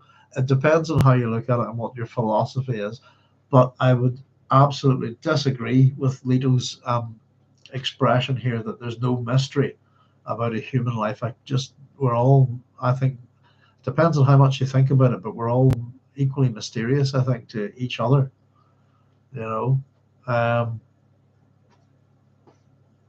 So is life life is not a problem to be solved? It depends on if you look at it that way. If you look at life as being a problem to be solved, then you'll go about trying to solve it. And who's to say it's not? I don't know. I find life to be quite problematic, and I am a problem solver. I suppose even from my IT point of view, my computer systems, all of that stuff, all of that is IT solutions are always about sorting out problems, engineering solutions to problems. So I think life simply is possibly a problem to be solved, but it needs a continuation of people throughout probably eternity to figure it out. But it is indeed a reality to be experienced.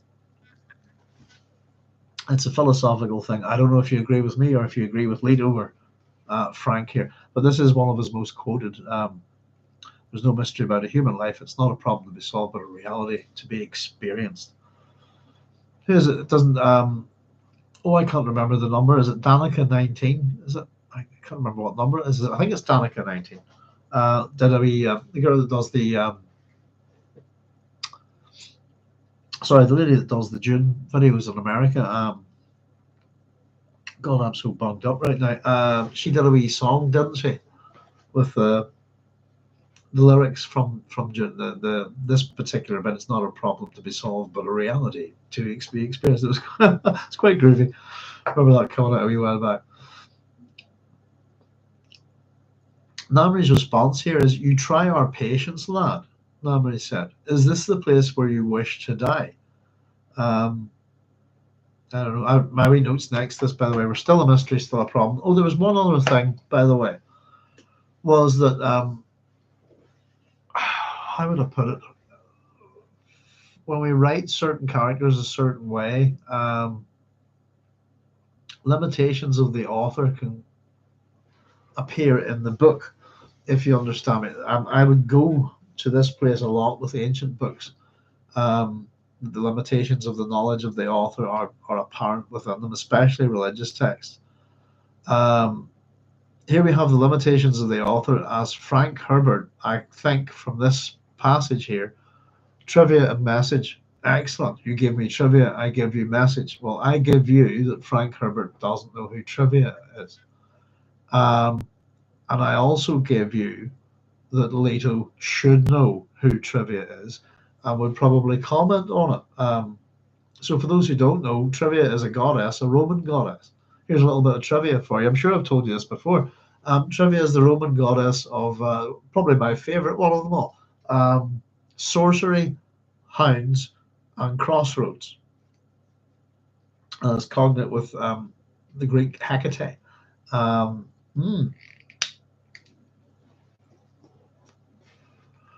And Ireland's got a goddess as well who lines up with her. And I'm trying to wonder, is it the Morrigan or one of them? Hang on a second.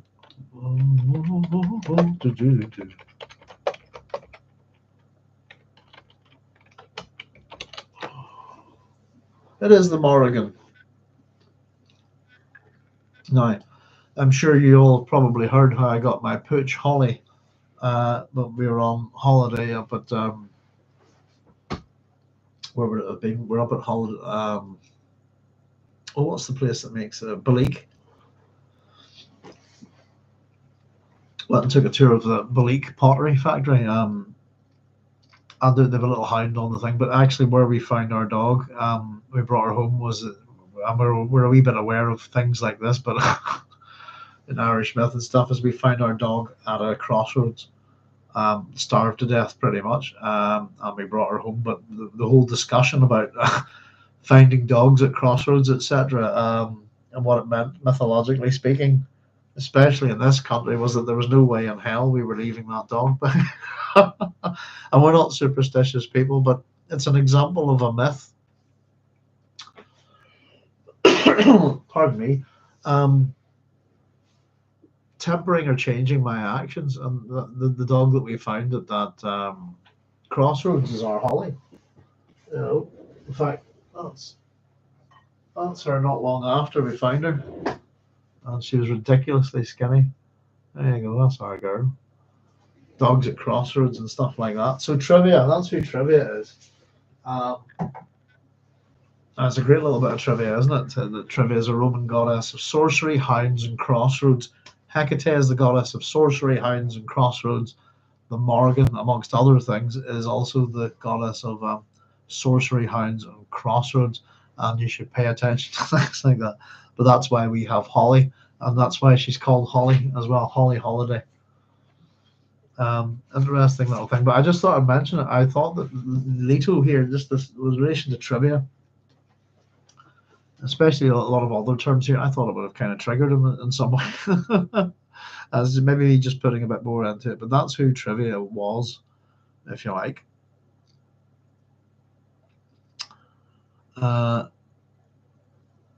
China saying, I've heard it put as we're spiritual beings having a human experience. Not humans trying to have a spiritual experience. Don't remember the source, unfortunately. So I like that. Very good. Yeah. I don't know. I don't know. I'm still the answer. The ultimate question, you know, life, the universe, and everything, that kind of thing, is what the hell is going on? I think context is required. You know, I think it's interesting of all the religious books and texts and various divinities and beings in the universe that human beings have worshipped over the years. I'm not really sure has anybody ever given us any context, any of them, you know, to what's going on. Just it's a bit of creation and stuff. You have to admit the universe is pretty impressive. If there is a creator, he or she or it can get 10 out of 10 for, you know, innovation, and it looks good. You know, I have no idea. I think it's a wonderful place, but I also think it's terrifying, you know, at the same time. So there we go. I just thought I would drop that and also give me a wee opportunity to talk about trivia. So there you are. First, I am not a lad, Leto said. He made the first sign at his right ear. You will not slay me. I have placed a water burden upon you. Namri drew his crysknife half out of its sheath. I owe you nothing. But God created Arrakis to train the faithful, Leto said.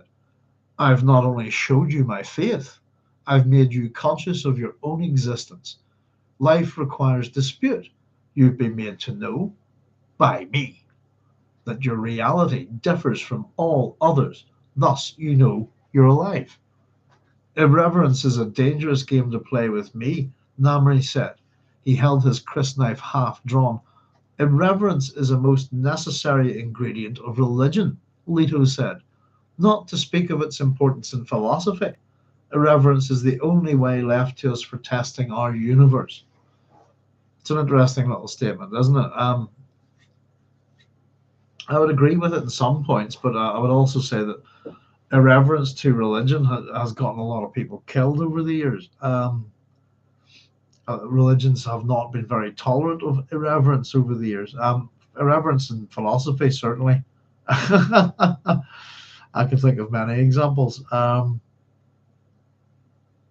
to speak of its importance in philosophy, its importance in literature, its importance in all sorts of things, I suppose. Yeah. So you think you understand the universe? Halleck asked, and he opened a space between himself and Namri. Yes, Namri said, and there was death in his voice. The universe can be understood only by the wind, Leto said. There is no mighty seat of reason which dwells within the brain. Creation is discovery. God discovered us in the void because we moved against a background which he already knew. The wall was blank, then there was movement. You play hide and seek with death, Halleck warned. I think the gist of it is that each of these responses is kind of bordering on not really what we're looking for, that this is not the child within, if you see what I mean. That this is not the child itself, that this must be coming from other memory or some personality like that, I think. But Leto's speech here, the way he's talking to Gurney and Namri, is getting them more and more riled up, more and more ready for violence. And you can honestly wonder if Leto's playing with them a little bit here. It is his time to test them. So the universe can only be understood by the wind. It's a bit Bill and Ted, isn't it? We're all just dust in the wind, dude. You know, I'm sure they're quoting lyrics at that, aren't they? No mighty seat of reason which dwells within the brain.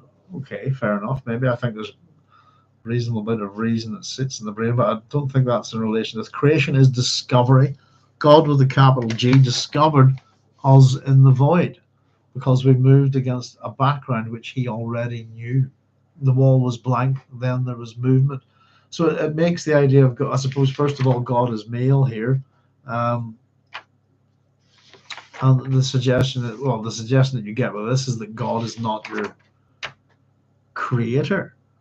That God discovered us in the void because we moved against a background which he already knew. The wall was blank, and then there was movement. I don't know what to think of that. It's an interesting statement. I don't know. God discovering man. Creation is discovery.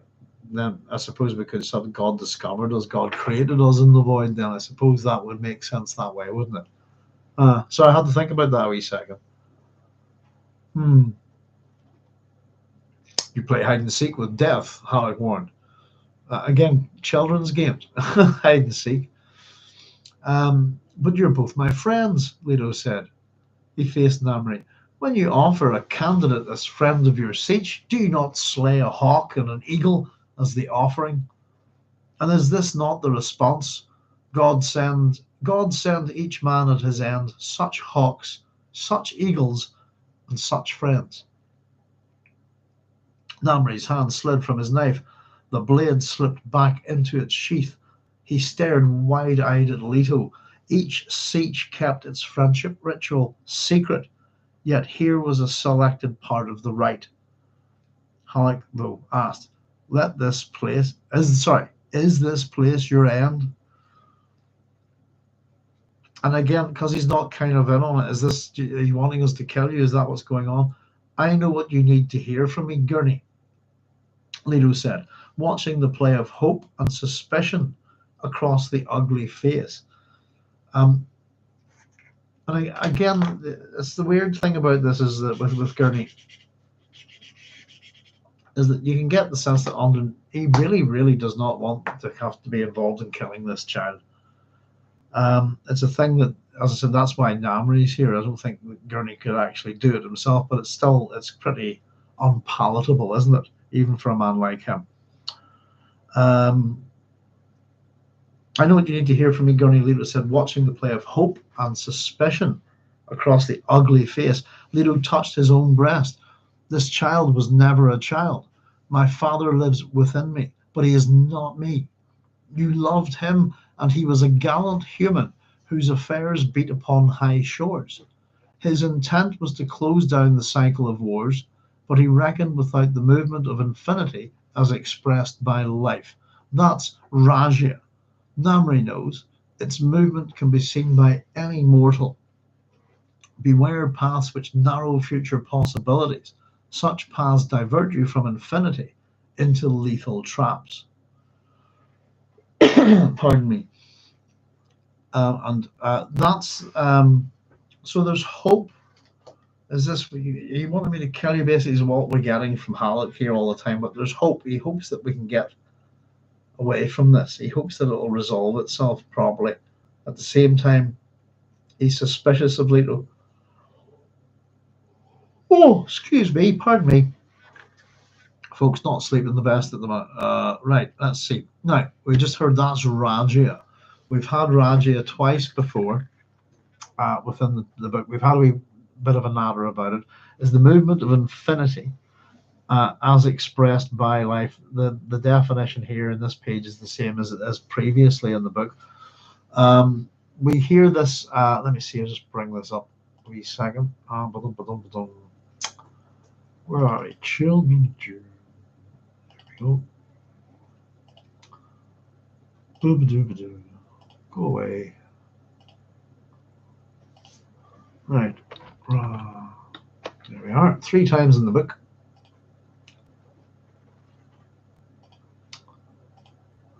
Right, let me see. So going back previously, just to remind ourselves, we had this is Alia. It was to do with Duncan, Idaho. As Alia said, guards, Idaho put a hand over his Taraxu eyes, trying to prevent the demanding involvement which swept over him. Pardon me. It was Raja, the movement of infinity as expressed by life. The latent cup of total immersion in mentat awareness, which lay in wait for every mentat. It threw his awareness onto the universe like a net, falling, defining the shapes within it. He saw the twins crouching in darkness while giant claws raked the air about them. So that's the first time we heard it. The second time it was is basically Idaho closed his eyes, opened them to glance at Jessica. She continued to stare at Farad'n. Idaho had told her about this Raja vision, but she seemed unworried. And then this is the last time that it's mentioned here. That's Raja. So there we go. And again, it's I think it's quite an important thing. We talked about this net of awareness, etc. But this is what Paul was up to. He was trying to close down the cycle of wars, but he didn't reckon without the movement of infinity as expressed by life. That's Raja. It's a very funny thing, you know. My wife said something to me a long time ago, and it kind of stuck with me. Was that I had my life all planned out, was things were working well, etc. And then it kind of all went tits up, basically, in terms of becoming a carer and having to look after my mum, excuse me, and then afterwards having to look after my dad. And it was pointed out that I was good. I planned things, took control of my life, see something I wanted, I go after it, I worked hard, this kind of thing. And it's interesting that what we're being told what Paul hadn't planned on was the movement of infinity as expressed by life. And it was kind of the same thing for me, except maybe it was movement of infinity as expressed by, well, I would say life, but life dying, but it was death. And it was simply put, my wife pointed out to me that of all the things that I'd done in my life and everything, and I was very good at factoring things in. It said I hadn't factored death into anything. I simply had not acknowledged that it might happen in my life with my parents or any of this kind of thing, and wouldn't look at it in any kind of way. This kind of thing, and it's a bit like this. As they point out, this Raja, the movement of infinity is expressed by life. The things you don't factor into your existence is what is done by every other living thing. And everything is connected, you know. So that's the third and final time that we'll hear this. Namri knows its movement can be seen by any mortal. Any of us can see this, Raja. Beware paths which narrow future possibilities. Such paths divert you from infinity into lethal traps. What is it I need to hear from you? Halleck asked. He's just word playing, Namri said, but his voice carried deep hesitation, doubts. I ally myself with Namri against my father, Leto said, and my father within allies himself with us against what was made of him. Why? Halleck demanded. I kind of thought it was just funny that after that little speech, that instead of going why, Halleck kind of went what or a, you know, it's just a little bit confusing. I ally myself with Namri against my father, Paul, who's still alive, really, in a sense. Leto said, and my father within, the version of Paul that's not really Paul at all, allies himself with us against what was made of him. In other words, my father. And his religion. Why? Halleck demanded. Because it's the amor fati which I bring to humankind, the act of ultimate self-examination. In this universe, I choose to ally myself against any force which brings humiliation upon mankind. Gurney, you were not born and raised in the desert. Your flesh doesn't know the truth of which I speak, but Namri knows. In the open land, one direction is as good as another. I still have not heard what I must hear, Halleck snarled. He speaks of war, he speaks for war and against peace, Namri said. No, Leto said, nor did my father speak against war. But look what was made of him. Peace has only one meaning in this Imperium. It's the maintenance of a single way of life. You're commanded to be contented. Life must be uniform on all planets, as it is in the Imperial government. The major object of priestly study is to find the correct forms of human behavior. For this, they go to the words of Muad'Dib. Tell me, Namri, are you content? No. The words came out flat, spontaneous rejection. Then do you blaspheme? Of course not. But you aren't contented. You see, Gurney, Namri proves it to us. Every question, every problem doesn't have a single correct answer. One must permit diversity. A monolith is unstable. Then why do you demand a single correct statement from me? Is that to be a measure of your monstrous judgment? Will you force me to have you slain? Halleck asked, and there was agony in his voice. And we'll come back to that in a wee second. I don't want to jump too far ahead here. Let's have a wee look at that. So I ally myself with Namri against my father within allies himself with us too. Right, okay, why? Because it's the amor fati. Okay, so amor fati is a love of fate and the love of destiny, if you like. Yeah, it's Latin. Amor fati. Yeah, it's the love of fate. Oh, right, yeah. Now, it's associated, I'll just look this up actually rather than me talk now. It's associated with the Stoics, Nietzsche, and Albert Camus as well, I believe. How did we look at it earlier? So just to go to Wikipedia very quickly, amor fati is a Latin phrase that can be translated as love of fate or love of one's fate, love of one's destiny.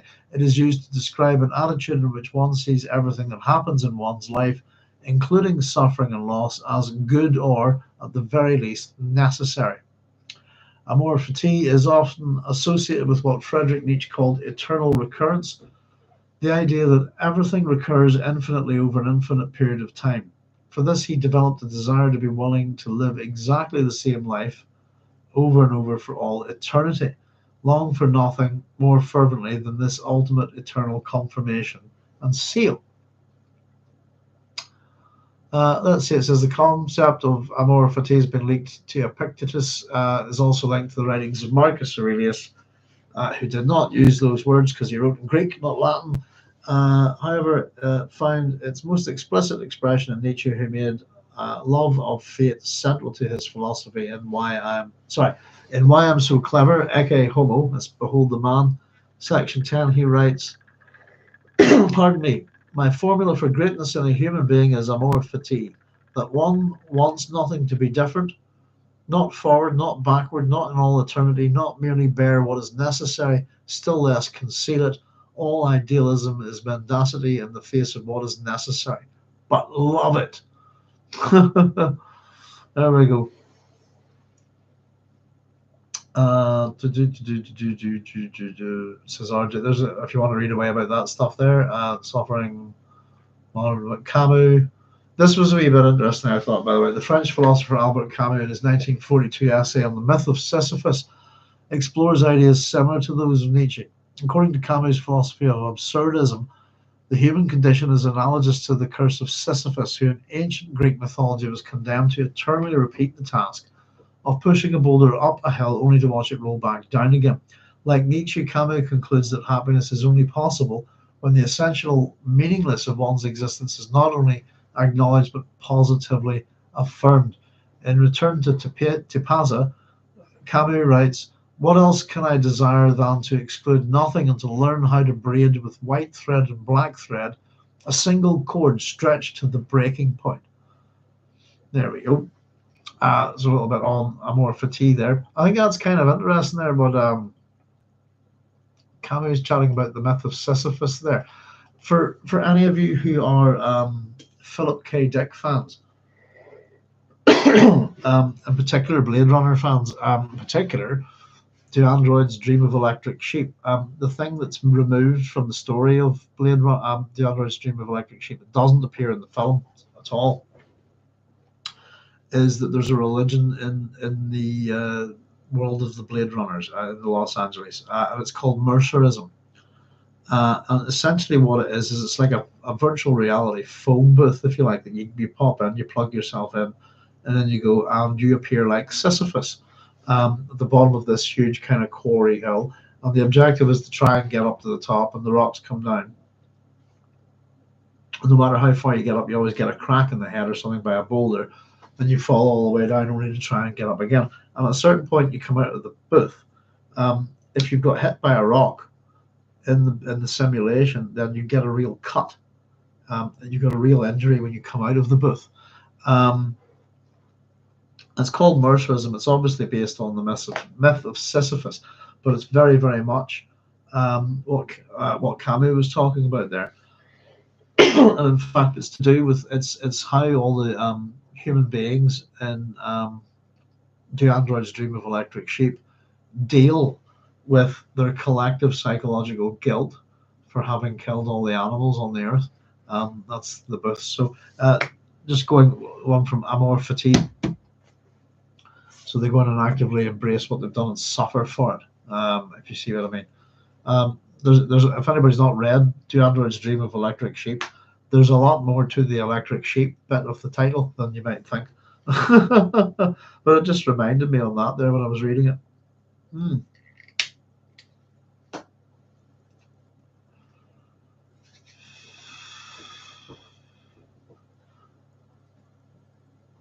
Chirok is saying, sounds like the God of the Void ship books Herbert wrote. God discovered us in the void is not God created us. Important distinction, heretical to most of our world's religious views. Yeah, as I said, we've got the Greek one as well, where it's not God. Gods don't create man as well. Very similar to Razia, perhaps a heretical raid on the mind. The net sounds like Duncan's face dancers net in the last two books. Yes, we were having a wee chat about that as well. Julian had pointed out a few wee things about that net as well. Oh, is it the net of Indra, isn't it? I think. And then we've also got the kind of Greek net that I was kind of running with, which is partly to do with nets in Greek mythology are generally bring about people's downfalls, this kind of thing. It's how Agamemnon gets his, as he's trapped in a net. Amor fati paragraph, any force which brings humiliation upon mankind. Yeah, I thought that was an interesting. Yeah, I was just about to get to that. Something against any force which brings humiliation. Any force which brings humiliation upon humankind. Yeah, that's what I've got. I think. Did I say something different, Chai? Any force which brings humiliation upon humankind. It's the amor, the love of fate, the love of destiny, which I bring to humankind. The act of ultimate self-examination. We're talking earlier about, the unexamined life is not worth living, this kind of thing. In this universe, I choose to ally myself against any force which brings humiliation upon humankind. Yeah. I must have read that wrong. I think we've got the same thing. Yeah, that's an interesting statement, though, isn't it, Chai? Because it's the amor fati which I bring to humankind, the act of ultimate self-examination, I choose to ally myself against any force which brings humiliation upon humankind. That it can start with humankind. Oh dear.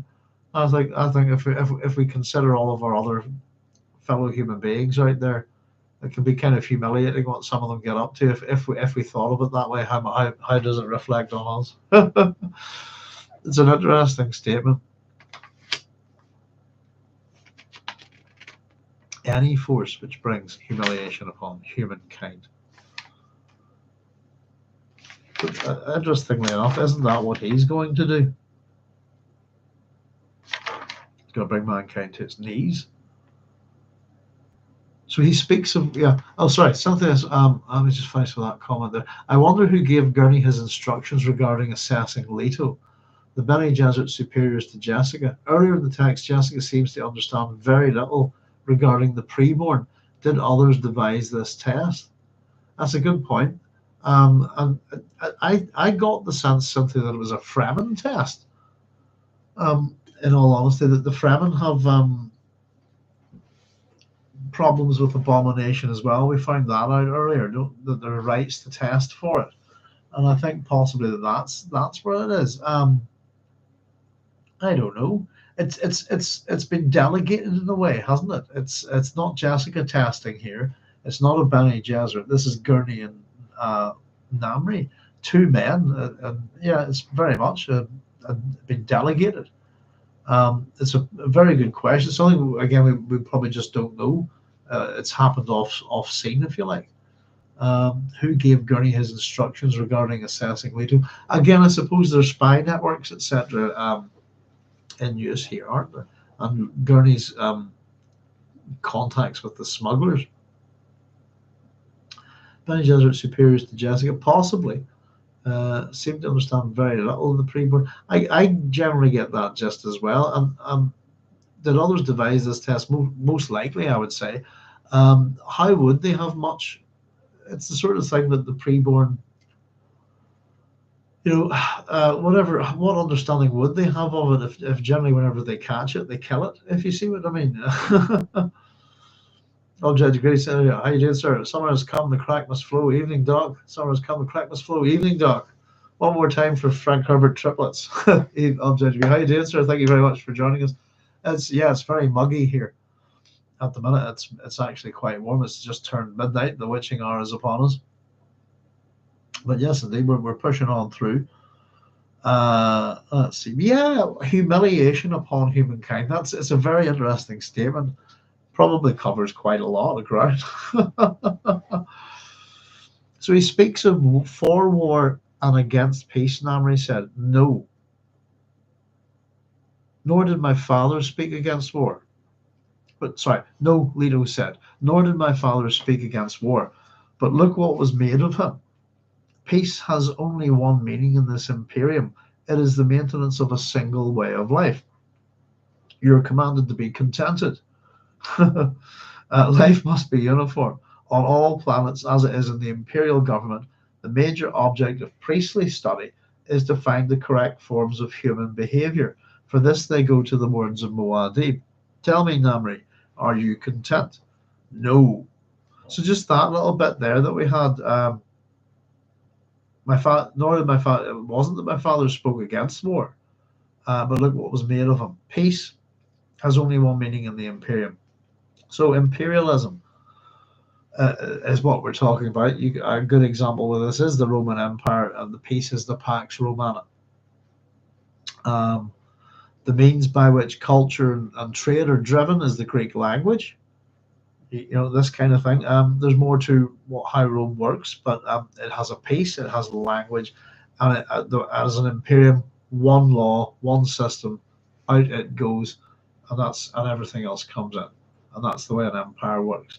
But that's kind of just standard. That's what imperial peace looks like. That you're commanded to be happy, enjoy your prosperity as a citizen of this lovely kingdom or a lovely empire. So imperialism that's the problem there. The major object of priestly studies is to find the correct forms of human behavior. Religion and law, very, very similar. Religion is something that you stick to, you adhere to. That's what a religion is. So that, in other words, is the thing that dictates your behavior. That's also what laws do. And if you don't follow laws, or other dictations, if you like, then you will be punished accordingly.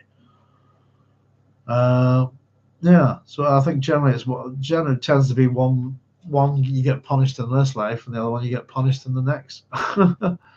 So, are you content? This is to Namri. No is the answer. It's a flat, instant response. And do you blaspheme? In other words, well, if you're not happy, do you curse God and all of that? Of course not.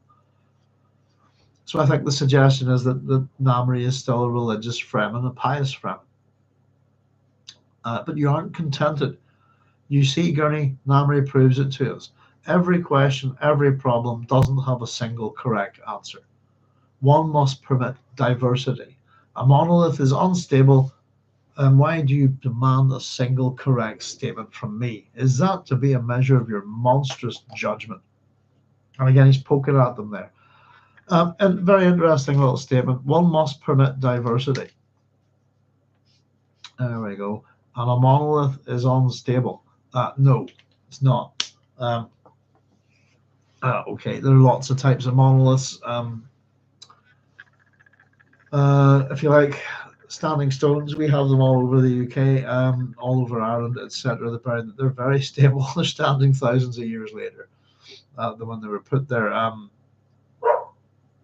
That's kind of how Cuchulain's death is. He's tied to a monolith. That's a tactic, if you like. Ties himself, as nobody can stab you in the back. That's how he dies, tied to a monolith, if you like. So just that they're not necessarily unstable. One must permit diversity. I think ladies behave. Sorry, that's the girls barking out in the background there. There is more than one answer to every problem. I agree with that. One must permit diversity. Yeah, why not? I think it's interesting to have a little chat about this just here with diversity in this. One must permit it, but it's a good thing, especially seeing the was it diversity, equity, and inclusion thing going on in America and other countries. It's always an interesting thing to see how a good idea can be perverted, can't it? But I think diversity is a good thing. I was one of the things I always said to people when we were chatting about America, really, just the perception of the United States of America was that it's great. What was it that made America great? Was it that it's great diversity? It's all a cultural melting pot. Certainly, that's how it appeared on TV when I was growing up as a kid.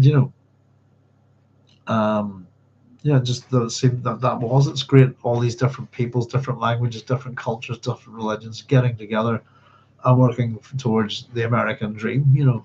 Work hard and succeed. This kind of thing. Diversity, I think, is a good thing in society. I come from a culture where we've got racism kicking off here in the minute. And our culture probably is only as vibrant as it is because of the diverse kind of ethnic groups that have come along and invaded us over the years. This includes such wonderful people as the Vikings and the Normans and the English and the Scottish and all sorts of people have invaded us here, and they all stayed and just blended in to Irish society. That kind of even just genetic diversity for a country that's so insular is hugely important, I think. One must permit diversity. But yeah, there's interestingly enough, whenever the kids and I'm teaching here, I tend to show kids all sorts of ways of doing problems, but essentially I really how to reduce them. The simplest way is the best way. How to do things in a simple way. And we get a lot of kids who go, my teacher only knows how to do it one way, and they say that's it, or the highway, this kind of thing. And more often than not, that I'm teaching different methods to the kids. It depends on sometimes how loyal they are to their teachers, really, I feel like, but they don't want to try something different, which is a problem. Let me just see. Chesson didn't Leto mutter about his grandmother's hand behind Gurney's actions. He did indeed. Yes, I think he's well aware that she's from the previous chapter. He that's what he got. So they said, Chaya, yes, though I wonder if Leto's connection points to the Bene Gesserit, to their curiosity demands. In the current passage, he responds to the implied demands of both Jessica and the Sisterhood. Leto says that the Bene Gesserit may regret his cooperation. Yes. Is this the beginning of the God Emperor taking over the Bene Gesserit project, as we discovered in God Emperor of Dune? Yeah, this is him emerging, and you've nailed it on the head there, Cynthia. How does he get out of this alive?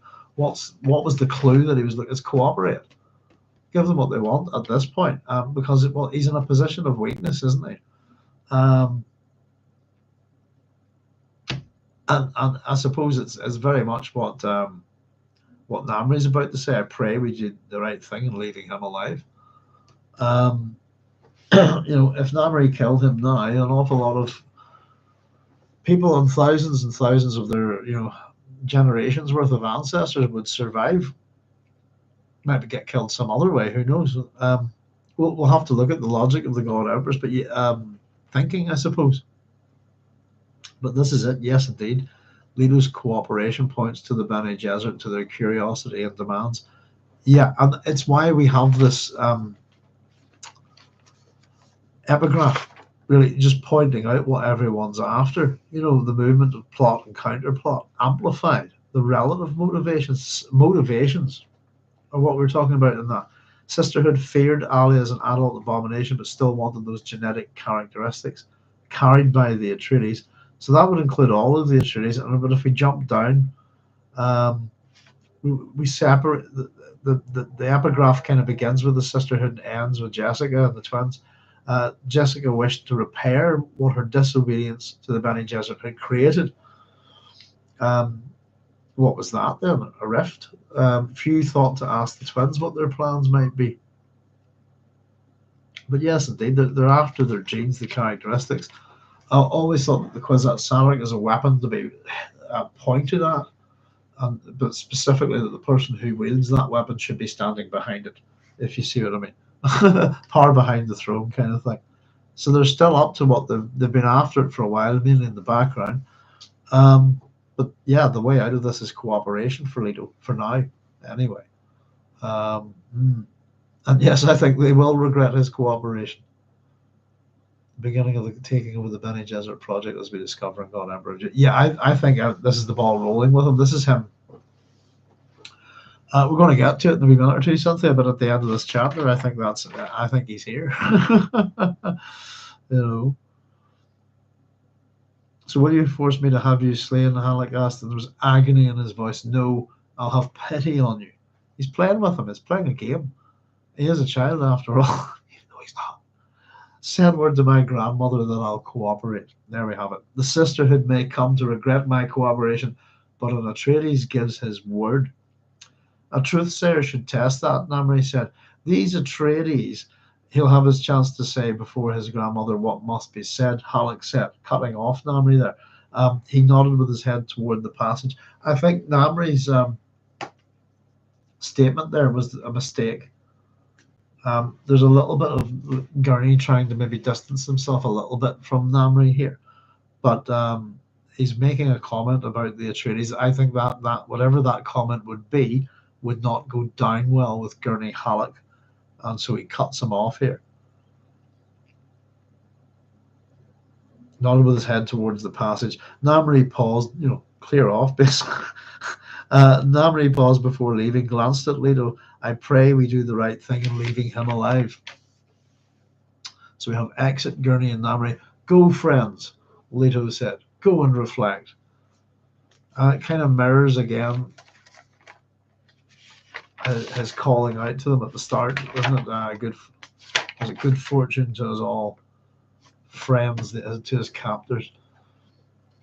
As the two men departed, Leto threw himself onto his back, feeling the cold caught against his spine.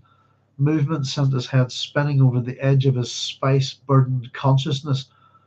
In that instant, he saw the entire planet, every village, every town, every city, the desert places and the planted places.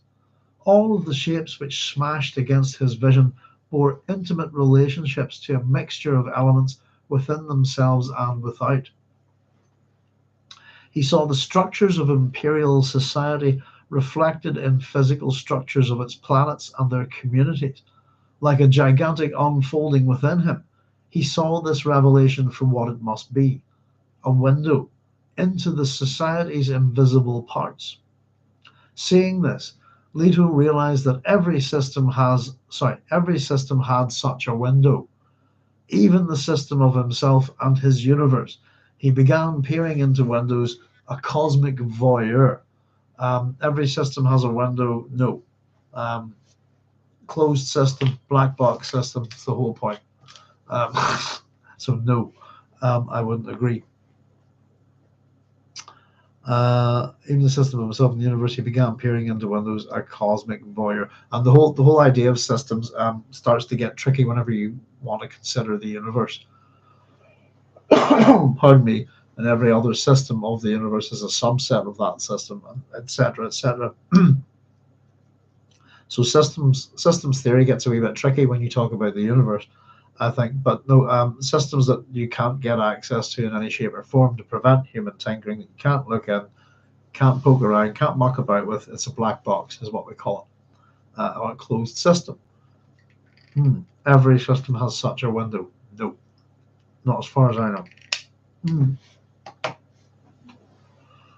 And it's an absolute, isn't it? This was what his grandmother and here we are. This was what his grandmother and the sisterhood sought. So what, a window into society's invisible parts, into the system of the self and the universe, to become cosmic voyeurs. Is that what he's suggesting here? He knew it. Sorry, I'll read that again. That was what his grandmother and the sisterhood sought. He knew it. His awareness flowed on a new, higher level. This is a new, again, he's a transition here. He felt the past carried in his cells and his memories, in the archetypes which haunted his assumptions, in the myths which hemmed him in his languages and their prehistoric detritus. It was all of the shapes out of his human and non-human past, all of the lives which he now commanded, all integrated in him at last. And he felt himself as a thing, caught up on the ebb and flow of the nucleotides. Against the backdrop of infinity, he was a protozoan creature in which birth and death were virtually simultaneous, but he was both infinite and protozoan, a creature of molecular memories.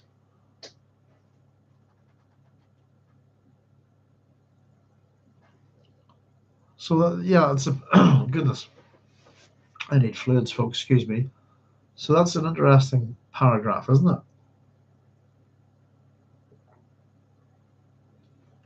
His awareness goes to a newer level. This is what he feels. The past carried in his cells. Is this not just other memory? Something more. The archetypes which haunted his assumptions, in the myths which hemmed him in his languages and their prehistoric detritus. It was all of the shapes out of his human and non-human past. All of the lives which he now commanded, all integrated in him at last. So that's the change here now. Everything's integrated. All integrated in him at last. The full package ready to go.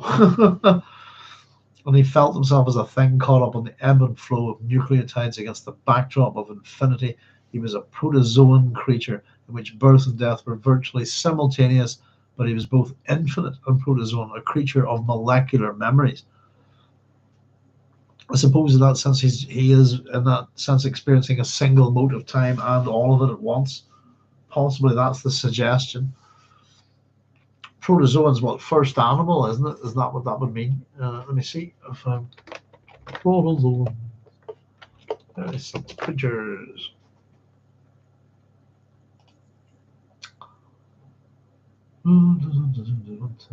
First animal, yeah, there you go. I think the things like that are fascinating. Look at that. Sort of things that I do. I don't go looking for stuff like this, but then you look something up. Just looking at a bunch of them there on Wikipedia. Aren't they cool? Diagram of natural bodies of the. Yeah, I love old scientific diagrams as well. But there we go. Protozoans, polyphyletic group of single-celled eukaryotes, either free-living or parasitic, that feed on organic matter such as other microorganisms or organic debris, historically called one-celled animals.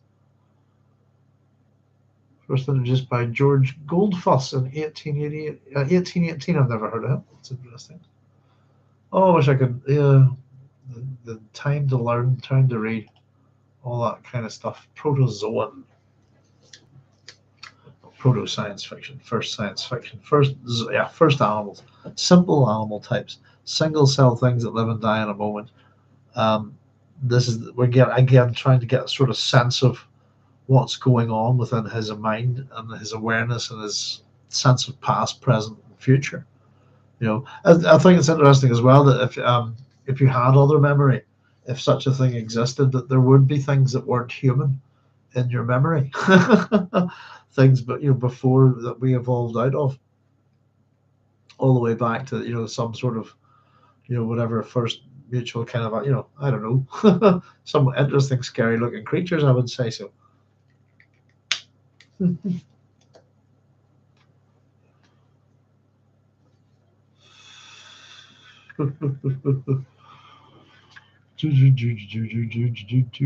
with me a second, folks.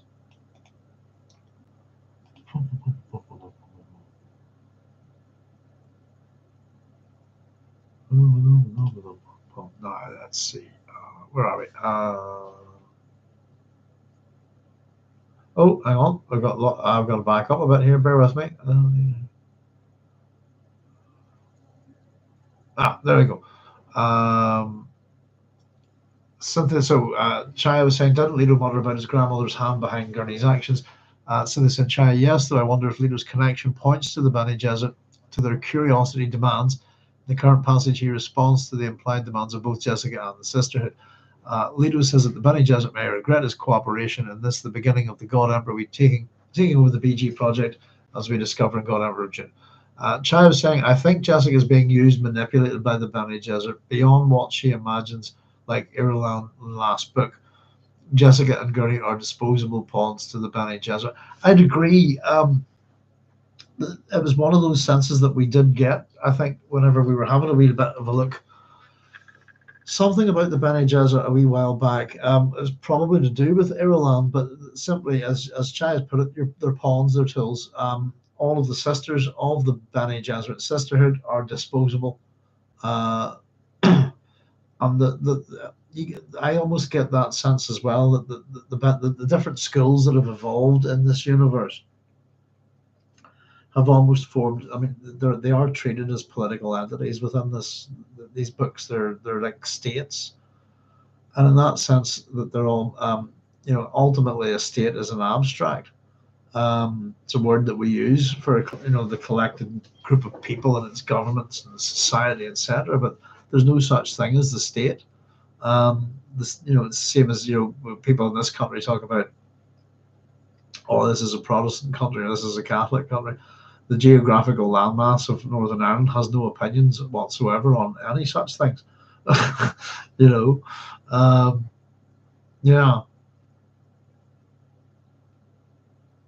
But the Bene Gesserit are, in that sense, I get the sense that every single sister of the Bene Gesserit, regardless of who they are, is disposable in relation to the collective idea of whatever that the Bene Gesserit may be. Who is the Bene Gesserit really? Who are they? Who dictates what they are? And who decides that their sisters are disposable and pawns, tools, prostituted and sold, basically, to the highest bidder, or to even to any bidder, I suppose, if they get something out of it. But yes, I agree with that. I as much as I think Jessica's trying to work the Bene Gesserit to get back in, I think she's being used, and I think it's been pointed out to her pretty much. Julian says that this chapter contains a lot of postmodern 1970s Zen Taoist talking points. Children is the only Dune novel to come out in the 70s. I'm a child of the 70s, Julian. I've been rocking the flares a bit lately. I bought a pair of trousers recently that could only be described as something out of Jamie and the Magic Torch, but I'm just having a bit of nostalgia for the trousers at the moment. I suppose flares are around in the 60s too, aren't they? But yes, indeed. Systems theory, are we getting close to epistemology? Who knows? Indeed. I don't know.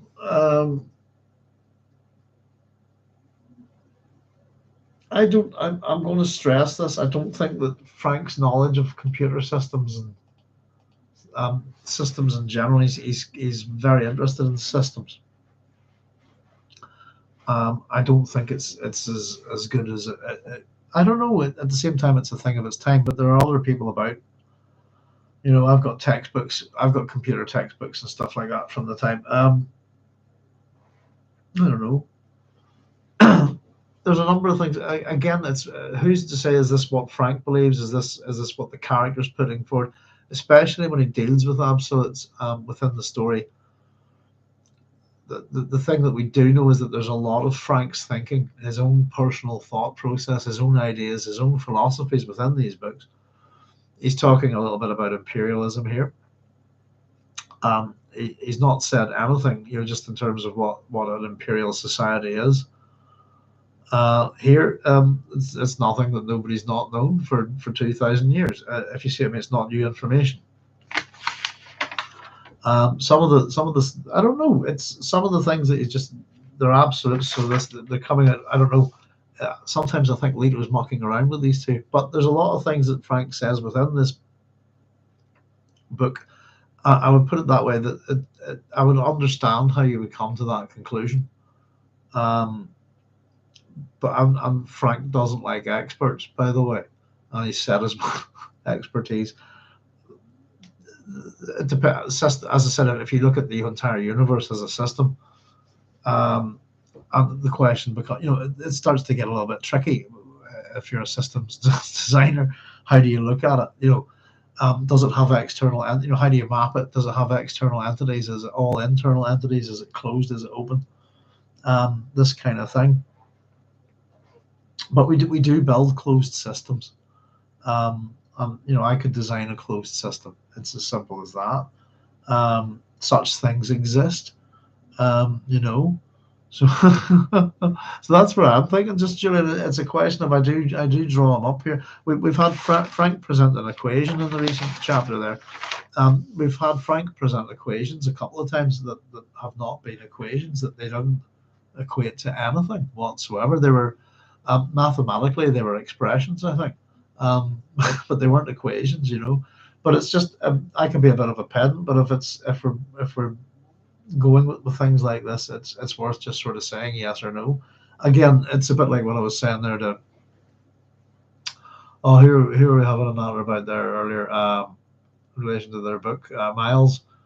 You know, is that certainly I tend to pardon me, see how I relate to things, what life experience I have about something. What do I bring to the party whenever reading this book? So it happens to be a bit of knowledge about myths and stuff, and you know, the classical world, but there's a fair chunk of computer knowledge there too. And I'd even say that at this point, my computer knowledge is pretty out of date. I would be better put as a almost be of better use as a computer historian, to be honest with you, rather than having. Saying that, I think a lot of the languages that I use are still pretty much about in the public and stuff like that. They're in use. So I'm sure if I was really stuck, I could go get a job as a programmer or something, you know. But that's something that comes as close to my idea of hell as you wouldn't know, you know. The reason why I didn't become a computer programmer or anything like that, or do all that stuff, I ended up just teaching it. If I write a program and I've got a funny sleep disorder, but if I go to bed, all I can see is code behind my eyes, and it will keep me awake, and it drives me absolutely bonkers. I'm not joking.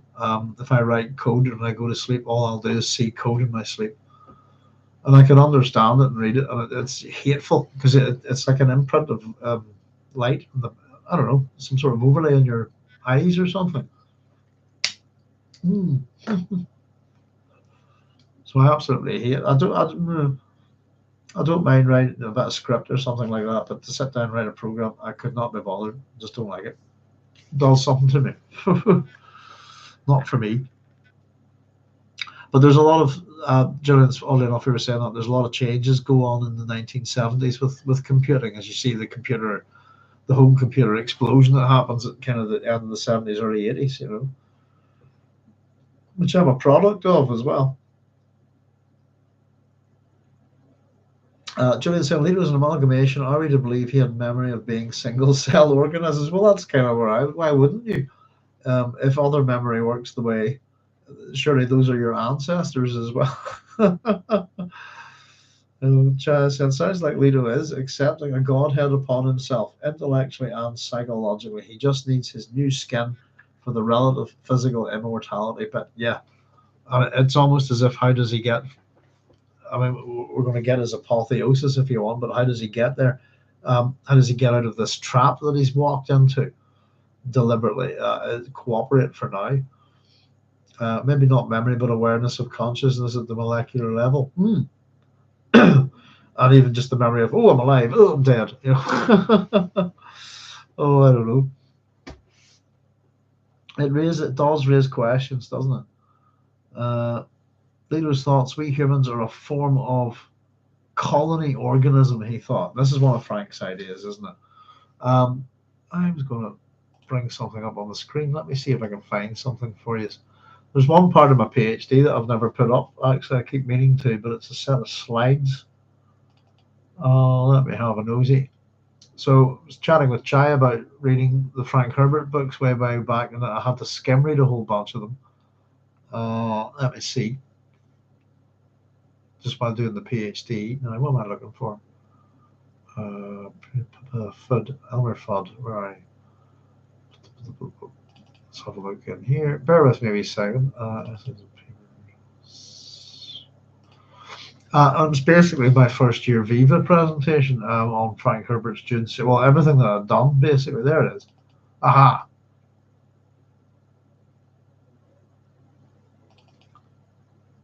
Right. I've got it up on the screen here. So the works of Frank Herbert, 1920 to 1986. I'm going to run through this quickly for you, what I've just got on the screen.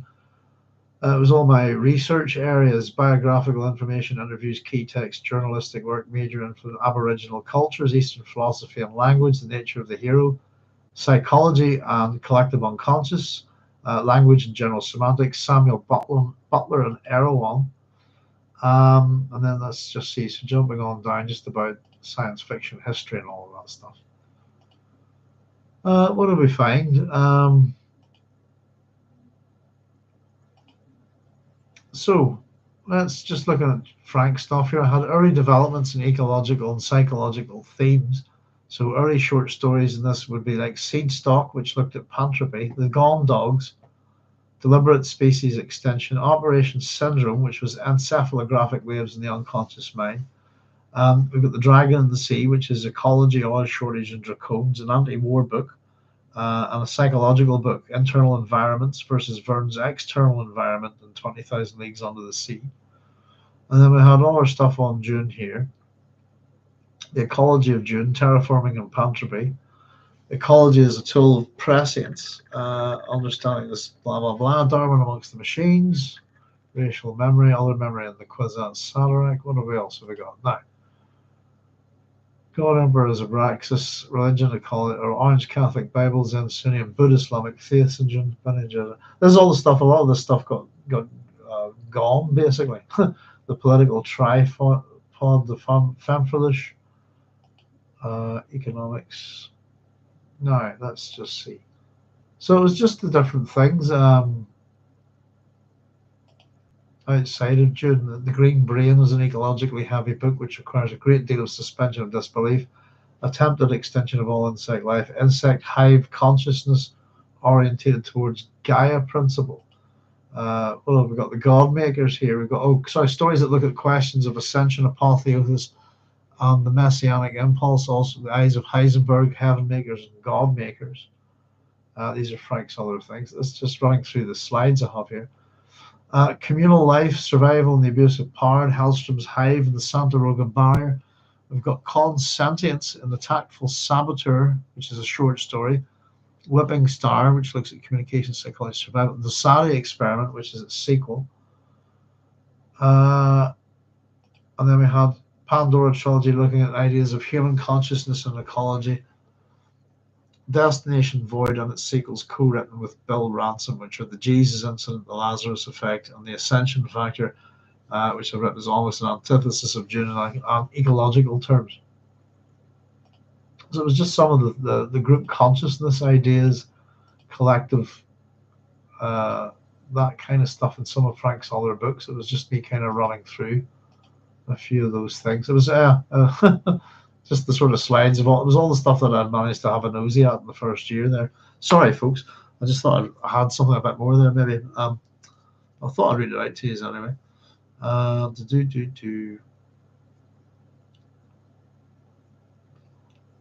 Not very awareness. Yeah, the hive mind is a frequent theme. Hellstrom's hive, Sandroga barrier, priests subside. There we go. Yes, indeed. That's kind of what I meant to go with that. I thought my slides would have helped me a bit more with it. Oh dear. But yes, a colony organism. Are humans a form of colony organism? Do you agree?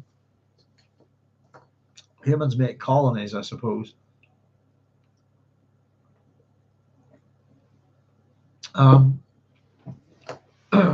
But a colony is a very specific thing, isn't it? I thought. I don't know. I wouldn't necessarily agree with it. We do form colonies. But isn't it almost the idea that a colony organism is almost an oxymoron, isn't it? It's a contradiction in terms.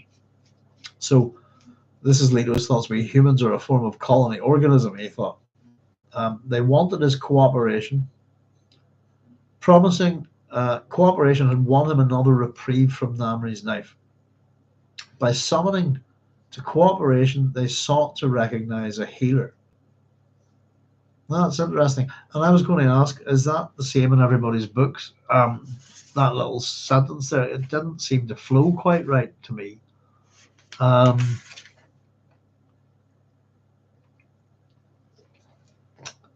is it here? Sorry, I just checked my book to make sure it's not me.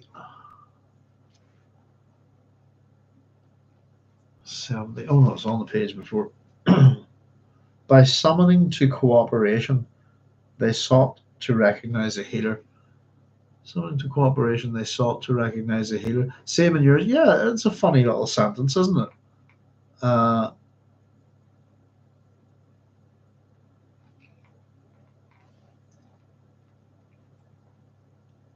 China saying an evolved form of colony organism equals the community organism. Yeah, I suppose, but I was going to say a colony isn't. No. Surely a colony has to form out of a community first. Isn't that what I thought? I was discussing, people talk about colonialism, and colonies aren't necessarily settled in terms of human endeavor in places where other people already exist. It's often a thing just done to take the stress and strain off population. Certainly in the ancient world, I think, let's build a colony up the road a bit. A few hundred of us will go there. We've got water, and we can trade, this kind of thing. The idea of landing on top of someone else and doing it, that's kind of modern colonialism, isn't it? By summoning to cooperation, they sought to recognize a healer. Leto mentions the call for a healer in God Emperor of Dune. Yeah, as opposed to another conqueror, perhaps. And again, what do the Bene Gesserit kind of perceive that's going to happen here?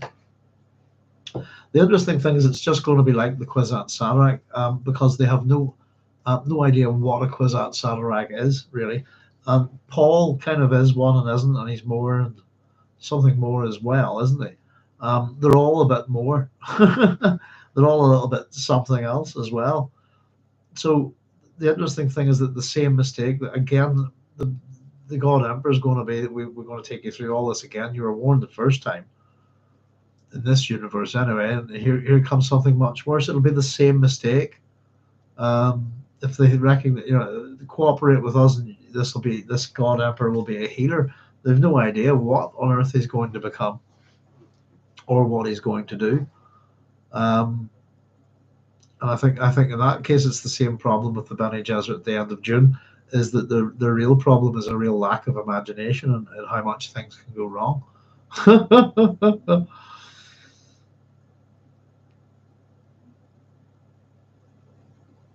That's an interesting point. China says, I think it's a line between instinct colony and self-determined community conscious awareness. Yes. It's an interesting point. I'm a person that always just really does consider the individual. As I said, the whole community thing in this country. The community, was it ginger and community, or is it Jimmy Carr has a little sketch, a little step that he does about, if you want, about different ways people talk around the United Kingdom, and if you want to sound like somebody from Northern Ireland, your two buzzwords are ginger and community. Community. See, I can say it a bit. It's, yeah, communities and stuff like that. Interesting. Yeah, I mean, hive minds, colony organisms, etc. Such things exist. The question is, are we one? Babylon 5 runs with that argument as well, though, doesn't it? That's the thing that it's the thing that the Minbari kind of figure out about the humans, that their great strength is in Babylon 5 is that humans form communities. That's the alien perspective on what makes humans great in Babylon 5, I think. So again, it's a point of view, I suppose. We humans are a form of colony organism. He's not quite saying that we are one, but he's not, I don't know, not quite committing, I think. But here we go. They wanted his cooperation. Promising cooperation had won him another reprieve from Namri's knife by summoning to cooperation. Summoning. They sought to recognize a healer. And he thought, but I'll not bring them social order in the way they expect it. And we got a nice exclamation mark on the end there. So I put evil laugh now. Ha ha ha ha kind of thing. A spate of booming guffaws would be good. And as usual, when something like this happens in my notes, I wrote, that's something. No, oh no, what's going to happen here? So as much as, yeah, I'm going to cooperate, and his thoughts immediately go to, but I'll not bring them social order in the way they expect it. A grimace contorted Leto's mouth. He knew he'd not be as unconsciously malevolent as his father. In my book, I've got despotism here, but it's despotism, obviously. Despotism at one terminal and slavery at the other. Despotism at one end, slavery at the other. But this universe might pray for those good old days. His father within spoke to him then, cautiously probing, unable to demand attention, but pleading for an audience. Pleading for audience. Pardon me, yeah, just pleading for audience. And Leto answered, no. We will give them complexities to occupy their mind. There are many modes of flight from danger. How will they know I'm dangerous unless they experience me for thousands of years? Yes, Father within, we'll give them question marks. And that's cue for another spate of booming guffaws, evil laugh, etc., etc. It's I was going to say it's the moment that it reminds me, father and son, we get these reiterations throughout the Dune series. Frank regurgitates, reuses, repackages the same kind of motifs a lot. And we get people going through similar kind of things. So this is young Leto walking deliberately into a trap. Paul's walked deliberately into a trap. Leto the First has walked deliberately into a trap, if you see what I mean, to get to Jacurutu here. And this bit is just it reminded me on Paul waiting for the storm. I'm waiting for the word that Leto the Second, his baby, not this one, had been killed in June, and it's that moment where he goes kind of, and little did they know how much, he has a real moment of is it true cruelty or something like that, and it's depending on how you read it. Here, hang on. Where would you be? Where's my copy of Dune gone? Oy. Sorry, the place is a mess at the minute. Are you back on a bookcase? It's something like how little the universe would understand real cruelty, and it's kind of, it almost sounds like you'll not know what's going to come, but you can read it in a different way. You can read it in a pitiful way as well. but this you can't. We've got a couple of little. I just think it's kind of, I don't know, is it the power getting to him? The really interesting thing, but I'll bring them social order in the way that they. I'll not bring them social order in the way they expect. Deceit is what he's about. His cooperation is deceptive. And I suppose if we want to remember something a little bit about what Leto becomes here, is he's the ultimate predator. This is a predator at work here, but we will give them complexities to occupy their mind, keep them busy. There are many modes of flight from danger. Yeah, indeed. How will they know I'm dangerous unless they experience me for thousands of years? Yes, Father within, we'll give them question marks. We'll give them questions. They'll not know what hit them, basically. Very interesting. And again, we've been talking just before we wrap up, folks, quite a little bit in this. Cooperation is the thing that he's going to give. It's buying him his life here. Cooperation will get him to where he needs to be. He's, the cooperation is on the surface, isn't it? Really, we've just got a little bit of insight here into whatever it is he's about. They're not going to like it. They're not going. It's not what they'll expect, and he's going to mess with them for thousands of years, basically. And I'm going to occupy their minds. The politrides within him is trying. It seems very meek. Cautiously probe, unable to demand attention, but pleads, it begs for attention. Is a kind of unusual thing, isn't it, within the how we've seen the relationship. Pardon me.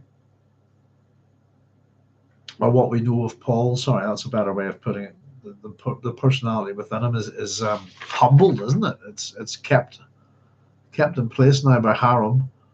But he responds to it anyway. We'll give them complexities to occupy their mind. As the Americans have done a really good giving was it the media complexities to occupy their mind lately. What is it? Giving out all the JFK stuff. Just a vast amount of data and information, isn't it? I'm just going, there you go, figure it out yourself. But we're not going to. I don't think they're going to provide an index. And it's a great way of tying people up, isn't it? By here's a vast amount of information. Off you go. Enjoy. Keep you busy. Dear, oh dear. Yes, indeed. Another good chapter, folks. One more thing, really, just the critique, Leto II. As we've said, we were talking a wee bit about the thing that Denis Villeneuve got wrong about the way that these books were received, but in terms of I think the more important thing that to Frank Herbert was the possibility that Paul Atreides was perceived as a hero, that the warning hadn't got through, if you see what I mean. I think it seems quite obvious to a lot of us these days, but maybe it's not the case. But here, Leto II is a critique of Paul. He'll be telling us, what was wrong with his father, what was the problem. And I think I said that we started to get a little bit of that the previous time we saw Leto in Jacurutu. This is the beginning of the criticism of Paul. We get, just before we finish this chapter, a grimace contorted Leto's mouth. He knew he'd not be as unconsciously malevolent as his father. Paul Atreides malevolent, just unconsciously so. Despotism at one hand and one terminal and slavery at the other. This universe might pray for those good old days. So what is basically a picture of Paul Atreides' rule from Leto's point of view here is that his father was malevolent, unconsciously so. Wasn't aware that he was a malevolent son of a bitch killing millions and millions of people. That he is a despot and his tools of his trade are despotism and slavery. And the interesting thing is that what do you read from that? Is that he knew he'd not be as unconsciously malevolent as his father. The word that's The word that you should pay attention to there is unconsciously, if that makes sense. He'll be a lot more consciously malevolent. It'll not be an unconscious thing with Leto, and we're going to see that with him, because he explains himself when we get to God Emperor, which we're heading towards. But there you go. What an interesting chapter. It's got us all over. There were some really big questions and ideas of we've got all sorts of things here. Imperialism being talked about. You know, what's ahead from and you know, trying to stay alive. There's still a part of the young Leto. And again, this is our 9-year-old Leto, but he's certainly not talking like a 9-year-old. It is interesting, though, the occasional things that we're still got childhood games going back and forth. This is the riddle game that's been going on quite a bit here.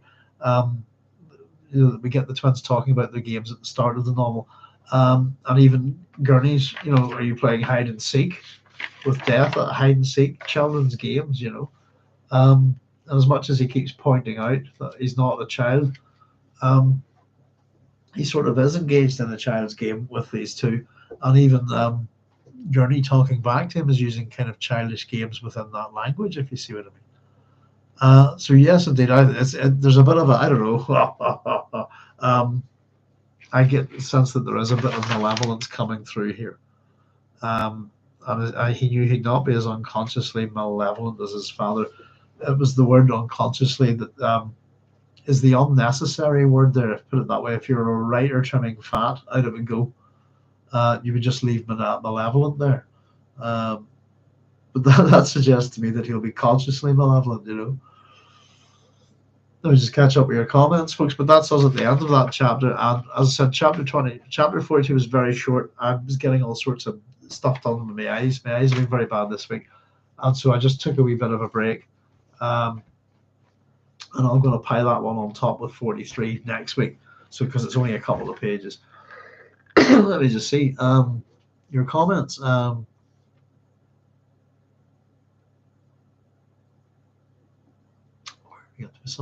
let me just see. Start to recognize a healer. Right, and Julian says Leto mentions the call for a healer in God Emperor Dune. Cynthia says, who is a healer? Depends on what you think the sickness is. Indeed. I think Chaya says, I think it's the line between instinct colony and self-determined community conscious awareness.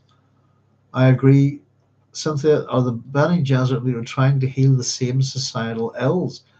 Leto doesn't seem to think so. That's a very good point, because ultimately, whenever we get past the God Emperor of Dune and into the Bene Gesserit books,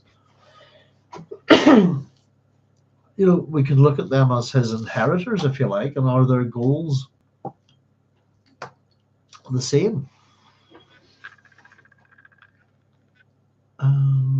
Leto says he won't be, still Chaya says, Leto says he won't be as unconsciously malevolent as his father, but doesn't say he won't be malevolent.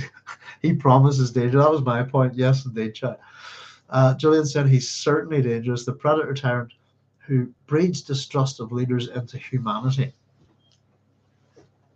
He acts as if he's altruistic, but so does every leader who does it for our sake and all that guff. Yes, indeed.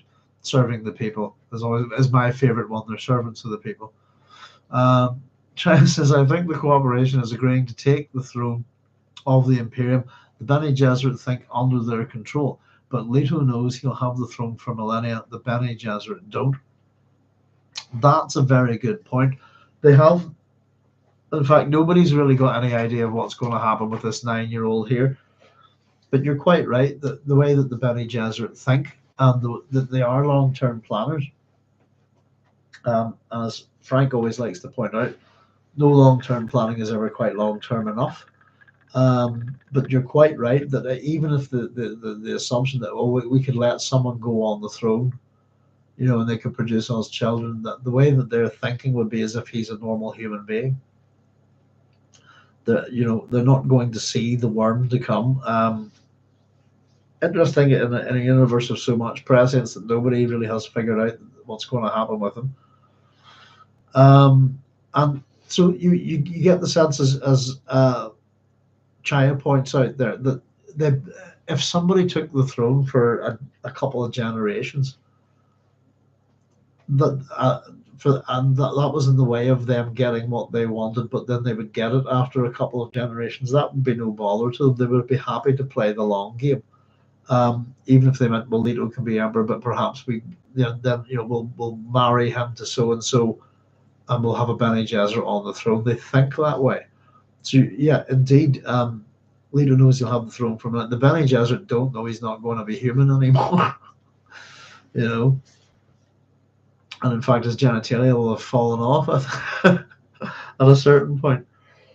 Pardon me. Yeah, and it's starting to be interesting to see how much setup is within this book. I think for what's ahead. I really enjoyed this chapter with Leto. The riddles in these chapters, they're not quite as fun as the ones in Lord of the Rings. I think it's kind of trying to figure out what's going on with them sometimes. But just basically poking at these two a little bit. But I don't know. I think the thing is that within this chapter, sort of Leto is kind of caught between reality and the trance, and it's a little bit confusing for him. He's getting to grips with things, and I think this is the chapter where he's taken, as much as the previous chapter, he's got control of the other memory with the help of Harren. This chapter, we're told, I think the term is he's fully integrated it. Pretty much all we need is the skin, turn on the ignition, and you've got one God Emperor, pretty much, and he's ready to go. But I really like this, that because we're Dune, a lot of us are Dune fans. We've been through the series before. We know these books kind of well. We know what's ahead, and this is very much the genesis of a God Emperor. And in a way, we're heading towards his apotheosis as well. Though you could argue that he's got more than one. But it's and it's as I said, it's great fun having characters like Ganem and Alia about them, characters I really enjoy. It's where we'll cut off from all of that and head into God Emperor of Dune, where we really get to deal with Leto on his own, in a sense that he becomes such an enjoyable and fascinating character, to look at in detail, But again, this is the there's things like within Judge Dredd universe we have we have the main protagonist, or sorry, the main antagonist to Judge Dredd would be Judge Death, and we get a kind of there's a great book from the 2080 archives, if you like. It's called it's Young Death, Boyhood of a Super Fiend, and it really does show us this little. It's a bit like this. It gives us the 9-year-old Judge Death. Before he was Judge Death, the fact what happened to him, how did he become this monster that has laid life extinct on in entire different realities, Well, there we go. I think I think the cooperation is agreeing to take the throne of the Imperium. The Bene Gesserit thing under control, but Leto knows he'll have the throne from the Bene Gesserit don't yet. Nobody does. And Chaya saying, thanks, Doc. Good night, all. Chaya, good night. Look after yourself. Take care. I'm going to wrap up, folks. It's been a bit of a longer one this tonight. Sometimes I think these dialogue-heavy chapters go quite quick, but there's certainly a lot of philosophical within there. But yes, indeed, folks, I will wrap up. I will be back same time next week. And we will have chapter 42 for you with chapter 43, because chapter 42 is literally, it's 2 pages in my book. So we were going to add it on at the end today, but I've been getting plenty of optician stuff and all that sort of stuff done this week, and my eyes are absolutely hammered. Everything's bright and glary. So we'll have a double chapter for you next time, because 2 pages is just not enough. We'll be done in half an hour. So 42 for 43 for next week. I bet you 43 is a bit of a length, isn't it? Always the case. Yes, indeed. And in the meantime, I've got a bit of a crazy things going on at the minute, but we're hopefully going to be bringing you some extra stuff to the channel very soon. So there you go, folks. So listen, thank you very much, everybody, for a great crack tonight, as we would say in this country. Conversation has been mighty. Some great stuff to chat about. I've enjoyed all of it. And yeah, looking forward to seeing getting a copy of Miles's work to have a read at. I'm looking forward to that enormously. That sounds fun. There's something saying thanks, Doc, and all. Yes, thank you, everybody, as always. It's been a good chapter. Your comments and questions and all of that stuff, invaluable as always. And I said I've certainly enjoyed the crack tonight. Oh, my head's pounding with the weather here. I wish it would just thunder and lightning. I feel so bummed up. Well, listen, I will, in my usual quick manner, say good night, folks. Look after yourselves. Be safe. Take it easy. Live long and prosper. All that kind of stuff. And be groovy to each other. And remember, no matter where you go, there you are. And I'll see you on next Thursday at 10 o'clock, GMT +1. Thank you very much, and good night. All the best. Bye-bye. Do do do do do do do ba ba ba ba.